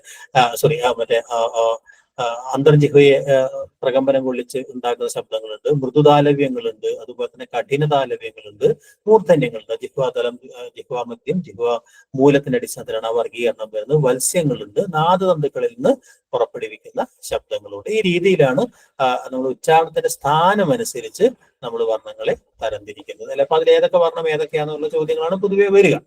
ഓക്കെ, അതിനനുസരിച്ചുള്ള ധ്വനിമൂല്യമാണ്. ഇപ്പൊ യായുടെ ധ്വനിമൂല്യം എന്താ, അങ്ങനെ ചില വർണ്ണങ്ങളുടെ ധ്വനിമൂല്യം എന്തെന്ന് പറയുമ്പോൾ ഈ പറയുന്ന ആശയങ്ങളൊക്കെ അതിനകത്ത് കയറി വരും അല്ലെ. അത് ശ്വാസിയാണോ നാദിയാണോ നമ്മൾ അറിയണം അല്ലെ. അപ്പൊ അത് ഏതൊക്കെയാണ് നാദി ഏതൊക്കെയാണ് ശ്വാസി നമുക്ക് ആദ്യം മനസ്സിലാവണം അല്ലെ. അത് ഈ പറയുന്ന പോലെ ഉച്ചാരണ സ്ഥാനം ഏതാണ്, മാനർ ഓഫ് ആർട്ടിക്കുലേഷൻ, ഇത്തരം കാര്യങ്ങൾ ചേർത്തിട്ടാണ് നമുക്ക് അതിന്റെ ഉത്തരം കിട്ടുക അല്ലെ. ശ്വാസിയായ വത്സ്യ ദീർഘകർഷമാണോ, നാദിയായ താലവ്യ പ്രവാഹിയാണോ അല്ലെ. അപ്പൊ നമ്മൾ ആദ്യം ആലോചിച്ച് കഴിഞ്ഞാൽ തന്നെ നമുക്കത് കിട്ടും അല്ലെ. യാ എന്ന് പറഞ്ഞ നമ്മള് പൊതുവെ യ എന്ന് പറഞ്ഞ താലവ്യങ്ങളാണെന്ന് നമുക്കറിയാം അല്ലെ. താലവ്യമല്ലേ യ എന്ന് പറഞ്ഞ് ഉച്ചരിക്കുമ്പോൾ തന്നെ നമുക്ക് കിട്ടും അത് യ എന്ന് പറഞ്ഞ താലവ്യമാണ് അല്ലെ. അത് പ്രവാഹിയാണ് നമ്മൾ നേരത്തെ പറഞ്ഞു കഴിഞ്ഞാൽ. അത് വായു ഇങ്ങനെ ചെറിയ ഇതിലൂടെ പ്രവഹിക്കുകയാണ് ചെയ്യുന്നത് അല്ലെ. താലവ്യ പ്രവാഹിയാണെന്ന് അല്ലെ. എല്ലാ ഈ മധ്യമങ്ങളും എന്താണ്? നാദികളാണ് എന്ന് നമുക്കറിയാം അല്ലെ. നമ്മള് നാദികളെ ശ്വാസികളും തന്നിരിക്കുമ്പോൾ ഈ പറയുന്ന സ്വരങ്ങൾ അല്ലെങ്കിൽ ഈ പറയുന്ന മധ്യമങ്ങളൊക്കെ നാദികളായി നമ്മൾ പരിഗണിക്കാറുണ്ട് അല്ലെ. അപ്പൊ നാദിയായ താലവ്യ പ്രവാഹിയാണ് എന്നുള്ള ഉത്തരത്തിലേക്ക് എത്താൻ പറ്റും. ഓക്കെ, ശ്വാസി എന്നും നാദി എന്നുള്ള തരംതിരിവ് നാദതന്തുക്കളുടെ ഭ്രമണം അനുസരിച്ച് നാദതന്തുക്കൾ അടച്ചുച്ചരിക്കുമ്പോൾ നമുക്കൊരു ഒരു പ്രഷർ നമ്മൾ ഉള്ളിലേക്ക് വരികയും ചെവികളിലൊരു പ്രഷർ വരുന്ന രീതിയിൽ അതിനൊരു വോയിസ്ഡായ ഒരു ഉച്ചാരണത്തിലേക്ക് വരുന്നില്ല. അതിന് നമ്മൾ നാദികൾ എന്ന് പറയാം. നാദതന്തുക്കൾ തുറന്നു ഉച്ചരിക്കുന്ന ശ്വാസികൾ എന്ന് പറയില്ല. ഖരം, അധികാരം, ഊഷ്മാക്കളെയാണ് നമ്മൾ ശ്വാസികൾ എന്ന് പറയുന്നത്. ബാക്കി എല്ലാ നാദികളാണ് ഞാൻ താലവ്യം എന്ന് പറഞ്ഞാൽ. ഇപ്പോ ഈ പറയുന്ന ഖരം, അധികാരം എന്ന് പറയുന്ന ഈ വർഗാക്ഷരങ്ങൾ ആദ്യത്തെ രണ്ട് സംഗതികൾ, അതിനുശേഷമുള്ള മറ്റെല്ലാം മൃദു, ഘോഷം, അനുനാസികം, അതുപോലെ തന്നെ സ്വരങ്ങൾ, മധ്യമങ്ങളൊക്കെയും നാദികളായിട്ടാണ് വരിക എന്നുള്ളത്. മഹാപ്രാണീകരണം എന്താ നമ്മൾ നേരത്തെ പറഞ്ഞു കഴിഞ്ഞു അല്ലെ. വായു കൂടുതൽ ശക്തിയോടെ പുറത്തുള്ളുമ്പോൾ ഹാ എന്ന് പറയുന്ന ഒരു ധ്വനി അലിഞ്ഞു ചേർന്ന ചില വർണ്ണങ്ങൾ ഉണ്ടാവുന്നു അല്ലെ. അതിൽ നിന്നാണ് ഖരത്തിൽ നിന്ന് അധികരവും മൃദുവിൽ നിന്ന് ഘോഷവും ഉണ്ടാവുന്നു എന്ന് നമ്മൾ പറഞ്ഞു. ഇത്രയും ആണ് നമുക്ക് ആ ഒരു വർഗീകരണം എന്നുള്ളത്. ഇതിന്റെ ഭാഗമായിട്ടാണ് ഈ വ്യഞ്ജനങ്ങളെ ഇങ്ങനെ കൃത്യമായിട്ട് നമുക്ക്, കാരണം വ്യഞ്ജനങ്ങൾ ഈ പറയുന്നത് പോലെ നമ്മൾ നേരത്തെ പറഞ്ഞ പോലെ വായുപ്രവാഹത്തിന് തടസ്സം ഉണ്ടാക്കി ഉച്ചരിക്കുന്നതായതുകൊണ്ട് തന്നെ അവയുടെ ഉച്ചാരണ സ്ഥാനത്തെ അടയാളപ്പെടുത്തുന്നത് നമുക്ക് എളുപ്പമാണ്, ഒബ്സർവബിൾ ആണ്. പക്ഷെ തടസ്സമില്ലാതെ ഉച്ചരിക്കുന്ന സ്വരങ്ങൾക്ക് എങ്ങനെയാണ് ഉച്ചാരണ ഭേദം ഉണ്ടാവുന്നതെന്ന് കണ്ടുപിടിക്കാൻ വേണ്ടിയാണ് ഡാനിയൽ ജോൺസ് ഈ പറയുന്ന അദ്ദേഹം ഈ കാർഡിനൽ വൗവൽ എന്ന് പറയുന്ന കോൺസെപ്റ്റ് കൊണ്ടുവരികയും അല്ലെ ഈ പറയുന്ന എന്താ പറയാ 8 മാനസ്വരങ്ങൾ അദ്ദേഹം വേർതിരിച്ചെടുക്കുകയും ഓരോ ഭാഷയിലെയും സ്വരങ്ങളുടെ ഉച്ചാരണത്തെ അടയാളപ്പെടുത്താൻ വേണ്ടി ഒരു ഭാഷയിലേതും അല്ലാത്ത ചില മാനക സ്വരങ്ങളെയാണ് അദ്ദേഹം കൊണ്ടുവന്നത് എന്നുള്ളതാണ് അല്ലെ. മാനസ്വരങ്ങൾ എന്ന് പറഞ്ഞാൽ ചില കണ്ടീഷൻസ് അദ്ദേഹം പറഞ്ഞു. അത് നാവിന്റെ ചില പൊസിഷൻസുമായി ബന്ധപ്പെട്ട നാവ് ഉച്ചാരണ സ്ഥാനത്ത് ഏറ്റവും താഴെ കിടക്കുന്നത് അല്ലെ, തൊട്ടു മുകളിൽ കിടക്കുന്നത്, നേരെ നടുവിൽ കിടക്കുന്നത്, തൊട്ടു മുകളിൽ, ഏറ്റവും മുകളിൽ എന്ന രീതിയിൽ അദ്ദേഹം ഈ പറഞ്ഞതുപോലെ ലോ അല്ലെ, ഇവിടെ ലോ മിഡ് അല്ലെ, ഹൈ മിഡ് ഹൈ എന്ന് പറയുന്ന രീതിയിൽ അല്ലെ, ഉച്ചം അല്ലെ, ഉച്ചാന്തരാളം, മധ്യം, മധ്യാന്തരാളി, നിമ്നം എന്ന് പറയുന്ന 5 സംഗതികളായിട്ട് അദ്ദേഹം പറഞ്ഞു. അതോടൊപ്പം തന്നെ ഫ്രണ്ട് ബാക്ക് എന്ന രീതിയിൽ ഫ്രണ്ട് വോവൽ, ബാക്കിൽ വോവൽ, പിൻസ്വരം അല്ലെ, മധ്യസ്വരം, പിൻസ്വരം എന്ന് പറഞ്ഞ് അതിനകത്ത് എവിടെയാണ് ഈ പറയുന്നത് അവയുടെ ഡിസ്റ്റൻസ് ഒക്കെ ഈക്വൽ ആണെന്നുള്ള കാൽക്കുലേഷൻ കൂടി വെച്ചുകൊണ്ട് അദ്ദേഹം ഈ 8 കാർഡിനൽ വോവൽസിനെ അദ്ദേഹം അല്ലെ ഈ എ ആ എന്ന് പറയുന്ന നമ്മുടെ ജിഹ്വ തലസ്വരങ്ങളെയും അതുപോലെ തന്നെ ഉ ഓ ആ എന്ന് പറയുന്ന ജിഹ്വ മൂലസ്വരങ്ങളെ അദ്ദേഹം പറഞ്ഞു. അതിനകത്ത് ഈയും ഒക്കെ ഈ പറഞ്ഞ ഉച്ചസ്വരങ്ങളാണ്. അത് ഉച്ചരിക്കുമ്പോൾ നമ്മുടെ നാവ് ഏറ്റവും മുകളിലാണ്, നമ്മുടെ വായുടെ ഏറ്റവും മുകൾ തട്ടിലാണ് വരുന്നത്, ഏറ്റവും താഴെ തട്ടിലാണ് വരുന്നത്. ആ രീതിയിൽ അദ്ദേഹം മാനസ്വരങ്ങളെ അല്ലെ, പിന്നീട് അദ്ദേഹം അത്രയും തന്നെ 16ഓളം സെക്കൻഡറി കാർഡിനൽ വോവൽസിനെയും അദ്ദേഹം പറയണ്ടായി അല്ലെ. അപ്പൊ അത് മാനസ്വരങ്ങളുമായി ബന്ധപ്പെട്ട് ചില ചോദ്യങ്ങൾ ചിലപ്പോൾ ഇതിനകത്ത് തന്നെ സ്വരവിജ്ഞാനത്തിനകത്ത് വരാം അല്ലെ. ഉച്ചവും വർത്തുളിതവും അദ്ദേഹം തന്നെ അതോടൊപ്പം തന്നെ റൗണ്ട് അൺറൗണ്ട് എന്ന് പറഞ്ഞ സാധനം അദ്ദേഹം കൊണ്ടുവന്നു അല്ലെ. ഓ തുടങ്ങിയ വർണ്ണങ്ങൾ ഉച്ചരിക്കുമ്പോൾ നമ്മുടെ ചുണ്ട് റൗണ്ട് ഷേപ്പിലാവുന്നു, അല്ലാത്തതൊക്കെ അൺറൗണ്ട് എന്ന രീതിയിൽ അവർത്തുളിതം എന്ന് പറയുന്ന സാധനം. ഇപ്പൊ ചോദ്യം ഉച്ചവും വർത്തുളിതവുമായ പിൻസ്വരം ഏതാണെന്നല്ലേ, പിന്നിലാണ് ഉച്ചരിക്കേണ്ടത് അല്ലെ. അപ്പൊ പിന്നിലുള്ള ഉച്ചാരണ വർണ്ണങ്ങൾ നമുക്ക് ഏതാണെന്ന് മനസ്സിലായി. അത് ഏറ്റവും മുകളിലാണ് ഉച്ചരിക്കുന്നത് അല്ലെ, അത് വർത്തുളിതമാണ് അല്ലെ. ഈ പറയുന്ന 3 ക്വാളിറ്റിയുടെ ഒരു വർണ്ണേ ഉള്ളൂ, അതേതാണ് നമ്മൾ പറഞ്ഞു കഴിഞ്ഞു, ഏതാണ് പൂവാണ് അല്ലെ. അപ്പൊ അങ്ങനെയുള്ള ചോദ്യങ്ങളും ചിലപ്പോൾ ഒന്ന് ആലോചിച്ച് ഉത്തരം എഴുതേണ്ട ചോദ്യങ്ങളും ഉണ്ടാവും എന്നുള്ളതാണ് അല്ലെ. ഉച്ചാന്തരാള വർത്തുളിത പിൻസ്വരം ഏതാ എന്നുള്ളതാണ് അല്ലെ. അവിടെയും ഉച്ചസ്വരമല്ല, അതിന് തൊട്ട് താഴെയുള്ളത് അതും വർത്തുളിതമാണ്. പിന്നെ ഊ കഴിഞ്ഞ തൊട്ട് താഴെയുള്ളത് അല്ലെ, നമുക്കറിയാവുന്ന ഓ ആണ് അല്ലെ. അപ്പൊ ഓ അതൊക്കെ നമുക്ക് തെറ്റാനുള്ള സാധ്യത. ഓ തൊട്ട് ഒന്നുകൂടി താഴെയാണ് ഉള്ളത്, അതിന്റെ താഴെയാണ് ഉള്ളത് അല്ലെ. അപ്പൊ അത് ശ്രദ്ധിക്കണം. അതിനകത്ത് അത്ര ഉത്തരങ്ങൾ എഴുതുമ്പോൾ പെട്ടെന്ന് ചാടിക്കയറി എഴുതരുത് എന്നുള്ളതാണ് അല്ലെ. ആ അർത്ഥത്തിലാണ് നമ്മൾ 3 തരം സ്വരവർഗീകരണങ്ങളെ കുറിച്ച് പറയുന്നത് അല്ലെ. ജിഹ്വാതല സ്വരങ്ങൾ അല്ലെ, നമ്മൾ പറഞ്ഞു ജിഹ്വാതല സ്വരങ്ങൾ 3 ഉണ്ട്, ജിഹ്വാ മൂലസ്വരങ്ങൾ 3 ഉണ്ട്. ഇതിനിടയിലാണ് എന്ന് നമ്മൾ പറഞ്ഞു ജിഹ്വാ മധ്യസ്വരമായിട്ടുള്ള കേന്ദ്രസ്വരം എന്നൊക്കെ നമ്മൾ വ്യാകരണത്തിൽ പറയുന്നത്. സെൻട്രലൈസ് വൗവൽ എന്നുള്ള ലിംഗ്വിസ്റ്റിക്സിലുള്ള സംഗതി ഉണ്ടാവും. എന്ന് പറയുന്ന ഒരു വർണ്ണമാണ് ഈ പറയുന്ന അല്ലെ. അതുപോലെ തന്നെ നമ്മൾ ഹൈറ്റ് അനുസരിച്ച് ഉച്ചം, ഉച്ചാന്തരാളം, അധമാന്തരാളം, അധമം എന്നും അല്ലെ. വായയുടെ ഷേപ്പ് അനുസരിച്ച് ഗോളകം, ഗോളകേതരം അല്ലെങ്കിൽ വർത്തുളിതം, അവർത്തുളിതം എന്നും പറയും അല്ലെ. ഇത്രയാണ് വർണ്ണങ്ങളുടെ ഉച്ചാരണവുമായി ബന്ധപ്പെട്ട ഒരു കാര്യം. ഇതിനകത്ത് തന്നെയുള്ള ഒരു 2 ടോപ്പിക് കൂടി ഒന്ന്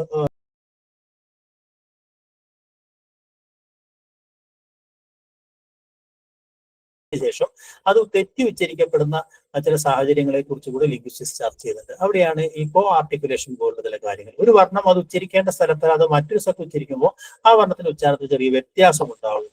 ആ വർണ്ണത്തിന് ഇല്ലാത്ത ചില ഉച്ചാരണപരമായ ചില ആക്ഷൻസ്, ക്രിയകൾ ആ വർണ്ണത്തിനോട് വരുന്നു എന്ന് പറയുന്ന ഒരു കാര്യം അല്ലെ. അപ്പൊ അങ്ങനെയുള്ള ചില സഹോച്ചാരണങ്ങളുണ്ട്. അവിടെയാണ് ഈ നേസൽ അല്ലാത്ത സൗണ്ടുകൾ നേസലായിട്ട് പറയുക, റിട്രോഫ്ലെക്സ് അല്ലാത്ത ശബ്ദങ്ങൾ അങ്ങനെ മൂർധന്യീകരിച്ച് പറയുക, അങ്ങനെയുള്ള എന്ന് പറഞ്ഞാൽ എന്ന് പറയുന്ന രീതിയിലുള്ള സാധനങ്ങൾ അല്ലെ. ഇവിടെ ചോദ്യം ഇതാണ്, മലയാളത്തിൽ ഇല്ലാത്ത സഹോച്ചാരണം ഏതാണ് എന്നാണ് അല്ലെ. അനുനാസികരണം, താലവീകരണം, കണ്ഠീകരണം, ഓഷ്ടീകരണം. മലയാളം അതെ, കണ്ഠീകരണം എന്നത് കണ്ഠ്യമല്ലാത്ത വർണ്ണങ്ങൾ കണ്ഠ്യ അകത്തേക്ക് എടുത്ത് ഉച്ചരിക്കുന്ന രീതിയാണ്. അത് മലയാളത്തിൽ ഇല്ലാത്തതാണ്. ബാക്കി എല്ലാം പ്രത്യേകിച്ച് പലാറ്റലൈസേഷൻ, ഈ തലവീകരണം പോലുള്ള സാധനങ്ങൾ, അതുപോലെ തന്നെ മറ്റേ അനുനാശീകരണം, നാഷണലൈസേഷൻ പോലുള്ള കാര്യങ്ങളൊക്കെ നമ്മുടെ ഭാഷയ്ക്കകത്ത് ധാരാളമായിട്ടും അല്ലെ. അതുപോലെ ഊഷ്ട്യമല്ലാത്ത വർണ്ണങ്ങളെ ഊഷ്ട്യമായിട്ട് ഉച്ചരിക്കുക എന്നൊക്കെ നമ്മുടെ സംഭാഷണ ഭാഷയിലൊക്കെ വളരെ ഗംഭീരമായിട്ട് വരുന്ന സംഗതികളാണ് എന്നുള്ളത് ഓർമ്മയുണ്ടാവും അല്ലെ. മലയാളത്തില്ലാത്ത സഹോച്ചാരണം അതാണ് അല്ലെ. ലീനധ്വനി എന്ന് പറയുന്ന ഒരു സാധനം അതിന്റെ ഭാഗമായിട്ടുണ്ട് അല്ലെ. ഒരു പ്രധാന ധ്വനിക്കകത്ത് ലീനമായിരിക്കുന്ന ഒരു ധ്വനി എന്ന് പറയുന്ന ഒരു സാധനം ഈ പറയുന്ന അത് കേവലം ഉച്ചാരണപരമായ ഒരു സാധനമല്ല അല്ലെ. അത് പലപ്പോഴും എന്ത് ചെയ്യുന്നു, അർത്ഥത്തെ പ്രദാനം ചെയ്യുന്ന ചില സംഗതികളിൽ കൂടെ എത്തുന്നു എന്ന് പറയുന്ന ഒരു കാര്യം കൂടിയുണ്ട് അല്ലെ. അപ്പോ ഈ പറഞ്ഞ ലീന ധ്വനിക്കകത്ത് പലതരം വിഭാഗങ്ങൾ നമുക്കറിയാമല്ലേ. സ്ഥായി ഉണ്ട് അല്ലെ, ബലമുണ്ട്, ഈണമുണ്ട് അല്ലെ, ദൈർഘ്യമുണ്ട് അല്ലെ. അതിനകത്ത് താനഭാഷകൾക്കകത്ത് വരുന്നത് ഏതാണ് എന്നാണ് അല്ലെ. ടോൺ ലാംഗ്വേജ് എന്ന് പറയുന്ന ഈണമാണ് അല്ലെ. പ്രത്യേക ഈണം വരെ മാറുന്നതിനനുസരിച്ച് അർത്ഥം മാറുന്നു എന്ന് പറയില്ല. അതാണ് അവിടെ പ്രത്യേകിച്ച് പ്രത്യയങ്ങളൊന്നും ഉപയോഗിക്കാത്ത പല ഭാഷകൾക്ക് ഈണം കൊണ്ട് അർത്ഥവ്യത്യാസം ഉണ്ടാകുന്നു, ഉച്ചാരണം കൊണ്ട് അർത്ഥവ്യത്യാസം ഉണ്ടാക്കുന്ന ഭാഷകളെയാണ് നമ്മൾ താനഭാഷകൾ എന്ന് പറയുന്നത്. അപ്പൊ ചില പ്രത്യേക ഭാഗങ്ങൾക്കൊക്കെ ചില ഈണങ്ങളൊക്കെ കൊടുത്തുകൊണ്ടാണ് ഈ വ്യത്യാസം ഉണ്ടാകുന്നത്. സോറി, ഈണങ്ങളല്ല, സ്ഥായി കൊടുത്തുകൊണ്ടാണ്. പറഞ്ഞു മാറിയാണ് അല്ലെ. നമ്മൾ അതിന് കൊടുക്കുന്ന സ്ട്രെസ്സിനകത്താണ്, എവിടെയാണ് ഏത് ഭാഗത്താണ് അതിന് ഉറപ്പിക്കുന്നത് എന്നുള്ളതിന്റെ അടിസ്ഥാനത്തിലാണ് അവിടെ ഈ പറയുന്ന സ്ഥായിക്കാണ് വ്യത്യാസം. ഈണം എന്ന് പറയുന്നത് പൊതുവെ ഈ സ്ഥായി ബലം ഉറപ്പിച്ചു കഴിഞ്ഞാൽ വാക്യത്തിനുണ്ടാവുന്ന ഒരു ഗുണമാണ്. ഇന്റോണേഷൻ എന്ന് പറഞ്ഞാൽ ഞാൻ പെട്ടെന്ന് മാറി പറഞ്ഞാണ്. സ്ഥായിയാണ് അതിനകത്ത് വർണ്ണോച്ചാരണവുമായി ബന്ധപ്പെട്ടുള്ള കാര്യമാണ്. മറ്റു മൊത്തം ഈ പറഞ്ഞ ഉച്ചാരണത്തിനുണ്ടാവുന്ന ഒരു ഒരു ഒരു എന്താ പറയാ, അതിന്റെ ഒരു മ്യൂസിക് ക്വാളിറ്റിയാണ് നമ്മൾ ഈണം, ഇന്റോണേഷൻ എന്ന് പറയുന്നത് അല്ലെ. അത് ആ ഭാഷകളിലുകൊണ്ടാണ് താനഭാഷകൾ എന്ന്, അതിനെ ഈണ ഭാഷകൾ എന്ന് വിളിക്കുന്നത് അല്ലെ. അതുകൊണ്ട് ഈണമല്ല, അതിന്റെ ഉത്തരം സ്ഥായിയാണ്. ഓക്കെ. ഇപ്പൊ സഹോച്ചാരണം എന്നത് എന്താന്ന് ഞാൻ സൂചിപ്പിച്ചു കഴിഞ്ഞു. ഇതാണ് സഹോച്ചാരണം എന്ന് പറഞ്ഞാൽ രണ്ട് ശബ്ദങ്ങൾ ഒരേ സമയം പെട്ടെന്ന് ഉച്ചരിക്കുക. ഗ്യാപ്പില്ലാതെ ഉച്ചരിക്കുമ്പോൾ നാവ് എന്ത് ചെയ്യുന്നു വെച്ചാൽ അതിന് ഉച്ചാരണ സ്ഥാനത്തല്ലാതെ ഉച്ചരിക്കാൻ അത് നിർബന്ധിതമാകുന്നു. അങ്ങനെ ഇപ്പോൾ ഒരു രണ്ട് ശബ്ദങ്ങൾ ഒരുമിച്ച് ഉച്ചരിക്കുമ്പോൾ ആ പ്രധാന ഉച്ചാരണത്തോടു കൂടി ഉച്ചരിക്കപ്പെടുന്ന ആശ്രിതോച്ചാരണത്തെയാണ് സഹോച്ചാരണം എന്ന് പറയുന്നത് അല്ലെ. അത് ഊഷ്ട്യമല്ലാത്ത വർണ്ണങ്ങളല്ലേ. ഇപ്പൊ ഊഷ്ട്യമായി ഇപ്പൊ സ്വന്തം എന്നൊക്കെ പറഞ്ഞ ഉദാഹരണം പറയുമ്പോൾ സ് എന്ന് പറയുന്ന ഒരു ഓക്ക് ശേഷം വരുമ്പോൾ സ ഉച്ചരിക്കുമ്പോൾ തന്നെ നമ്മുടെ ചുണ്ട് വട്ടത്തിലാവുകയും അത് സ്വ എന്ന് പറയുന്ന രീതിയിൽ സ്വന്തം എന്ന രീതിയിലേക്ക് വരുന്നു അല്ലെ. ഊഷ്ട്യമല്ലാത്ത ചില ഇപ്പോ ഈ തിരുവിതാംകൂർ പ്രദേശങ്ങളിലൊക്കെ ഊഷ്ഠീകരണം തലവീകരണമൊക്കെ ഉച്ചാരണത്തിനുണ്ട് എന്നറിയാം അല്ലെ. മൂർധന്യമല്ലാത്ത വർണ്ണങ്ങളെ നമ്മൾ മൂർധന്യമാക്കി ഉച്ചരിക്കുന്ന രീതി, നേസലല്ലാത്ത വർണ്ണങ്ങളെ നേസലായിട്ട് ഉച്ചരിക്കുക തുടങ്ങിയ രീതികളൊക്കെ ആണ് ഈ പ്രധാനമായിട്ട് സഹോച്ചാരണം എന്ന് പറയുന്നത് അല്ലെ. ഇപ്പൊ ഈ സ്വന്തം എന്ന പദത്തിന് സംഭവിക്കുന്ന ഉച്ചാരണ സവിശേഷത എന്താണ്? ഈ ചോദ്യത്തിന് ഉത്തരമാണ് ഞാൻ ഇപ്പൊ പറഞ്ഞതല്ലേ. അതെന്താണ്? സഹോച്ചാരണമാണ്. സ് എന്ന വർണ്ണത്തിന് അല്ലെ, ഈ പറഞ്ഞ ഓയുടെ കൂടെ ഉച്ചരിക്കുമ്പോൾ ഉണ്ടാവുന്ന ഉച്ചാരണ വ്യത്യാസമാണ് അല്ലെ സഹോച്ചാരണം എന്ന് പറയുന്നത്. ലീനധ്വനികൾക്ക് തന്നെ പറയുന്ന മറ്റൊരു പേരെന്ത് എന്നാണ്. ലീനധ്വനി എന്ന് പറയുന്ന സാധനം സഹോച്ചാരണം തമ്മിലൊരു വ്യത്യാസം മനസ്സിലാക്കാൻ വേണ്ടിയിട്ടൊരു ചോദ്യമാണ് അല്ലെ. സ്ഥായി, അനുദാനം, അല്ലെങ്കിൽ അധികണ്ഠ സവിശേഷതകൾ, വിരാമം അല്ലെ, ഇതൊക്കെ വേറെ വേറെ അർത്ഥത്തിലാണ്. അല്ല, ആദ്യം പറഞ്ഞ സ്ഥാനത്ത് ലീനധ്വനിയുമായി ബന്ധപ്പെട്ട് തന്നെയാണ്. പക്ഷെ ഉത്തരം ഏതാണ്? Supra segmental sounds. അതെ, സൂപ്രാ സെഗ്മെന്റൽ സൗണ്ട്സ് എന്നുള്ള അധികണ്ഠ, അതായത് നമുക്ക് എല്ലാ സ്വരങ്ങളെയും നമുക്ക് വേർതിരിച്ച് എടുക്കാൻ കഴിയും എന്നുള്ളതാണ്. അതാണ് അത് ഖണ്ഡമാണ്, നമുക്ക് വേർതിരിച്ച് സെഗ്മെന്റലാണ് അല്ലെ. ഓരോ ഫോണിനെയും നമുക്ക് പക്ഷെ നമുക്ക് ഒരിക്കലും ഒരു ലീനധ്വനി അതിനകത്ത് ലീനമായിരിക്കുന്നത് മൊത്തം ഉച്ചാരണത്തിനകത്ത് നമ്മൾ പറയുന്ന ചില ഈണങ്ങൾ, സ്ഥായികൾ, അങ്ങനെ പോയോ എന്നൊക്കെ പറഞ്ഞ ചില നീട്ടലുകളാണ്. അതിനെ നമുക്ക് വേർതിരിച്ചെടുക്കാൻ കഴിയില്ല. അതുകൊണ്ടാണ് സൂപ്രാ സെഗ്മെന്റൽസ്, അതായത് മറ്റുള്ള ഈ വ്യതിരിക്ത ധ്വനികളിൽ അലിഞ്ഞു ചേർന്നിരിക്കുന്ന ഖണ്ഡങ്ങളെയാണ് നമ്മൾ ലീനധ്വനികൾ എന്ന് പറയുന്നത്. അതായത് അത് വേർതിരിച്ചെടുക്കാൻ കഴിയില്ല. വ്യതിരിക്ത ധ്വനികളിൽ അലിഞ്ഞു ചേർന്നിരിക്കുന്ന ധ്വനികളെയാണ് നമ്മൾ ലീനധ്വനികൾ എന്ന് പറയുന്നത്. മറ്റത് അങ്ങനെയല്ല. ഒരു ശബ്ദം ഉച്ചരിക്കുന്നതിന്റെ, ഒരു വർണ്ണം ഉച്ചരിക്കുന്നതിന്റെ കൂട്ടത്തിൽ ഉച്ചരിക്കുന്നതിനാണ് സഹോച്ചാരണം എന്ന് പറയുന്നത്. സഹോച്ചാരണം ഈ പറയുന്ന പോലെ അർത്ഥവ്യത്യാസം ഉണ്ടാക്കില്ല, പക്ഷെ ലീനധ്വനി അർത്ഥവ്യത്യാസം ഉണ്ടാക്കും. അതാണ് തമ്മിലുള്ള വ്യത്യാസം എന്ന് പറയുന്നത്. സഹോച്ചാരണവും ലീനധ്വനിയും തമ്മിലുള്ള ഒരു വ്യത്യാസം കൂടെ നിങ്ങൾ അതിന്റെ ഭാഗമായിട്ട് മനസ്സിലാക്കണം. ഓക്കെ. ലീനധ്വനി എന്ന് പറഞ്ഞ് വ്യതിരിക്ത ധ്വനികളിൽ അലിഞ്ഞു ചേർന്നിരിക്കുന്നതും വേർതിരിക്കാൻ കഴിയാത്തതുമായ, എക്സ്ട്രാക്ട് ചെയ്തെടുക്കാൻ കഴിയാത്ത ധ്വനിവിശേഷങ്ങളാണ് അല്ലെ. അതിന്റെ ദൈർഘ്യം എന്നും അല്ലെ, നമ്മൾ നീള ആ എന്നുള്ള നീളം എന്നൊക്കെ പറഞ്ഞ സാധനം അല്ലെ. ആ നീട്ടുണ്ടാക്കുന്ന അർത്ഥ വ്യത്യാസങ്ങൾ അല്ലെ. സ്ഥായി എന്ന് പറയുന്ന സാധനങ്ങൾ നമ്മൾ എവിടെയാണ് സ്ട്രെസ് കൊടുക്കുന്നത്, അതനുസരിച്ച് നാമവും ക്രിയയൊക്കെ ചിലപ്പോൾ പലപ്പോഴും പിച്ച് എന്ന് പറയുന്ന സാധനം അല്ലെ, സ്ട്രെസ് എന്ന് പറയുന്ന, ബലം എന്ന് പറയുന്നത് അല്ലെ. അതുപോലെ തന്നെ ഇന്റോണേഷൻ എന്ന് പറയുന്ന മൊത്തം ഇതിന് കിട്ടുന്ന ഒരു കാര്യത്താണ് ഈണം എന്ന് പറയുന്നത് അല്ലെ. അപ്പോൾ ഇത്രയും കാര്യങ്ങളാണ് സ്വനവിജ്ഞാനവുമായി ബന്ധപ്പെടുത്തിയുള്ള, സ്വനവിജ്ഞാനവും അതുപോലെ തന്നെ രൂപയും വാക്യം പോലുള്ള കാര്യങ്ങളും നമുക്ക് നാളെ ഒന്നുകൂടെ വേറെ സമയം കണ്ടെത്തി തീർക്കാമെന്നാണ് വിചാരിക്കുന്നത്. വ്യാകരണത്തിലേക്കൂടെ വരേണ്ടതുണ്ട്. ഓക്കെ. അപ്പൊ നാളെ 2 സെഷനായിട്ട് എടുക്കാമെന്ന് വിചാരിക്കുന്നു. ലിംഗ്വിസ്റ്റിക്സിലെ കുറേയേറെ ചോദ്യങ്ങൾ നമ്മൾ കവർ ചെയ്തിട്ടുണ്ട്. ബാക്കി ചോദ്യങ്ങൾ നിങ്ങൾക്ക് മെറ്റീരിയൽസ് നിങ്ങൾക്ക് സൈറ്റിനകത്ത് ഇട്ടുതരാം. ഓക്കെ.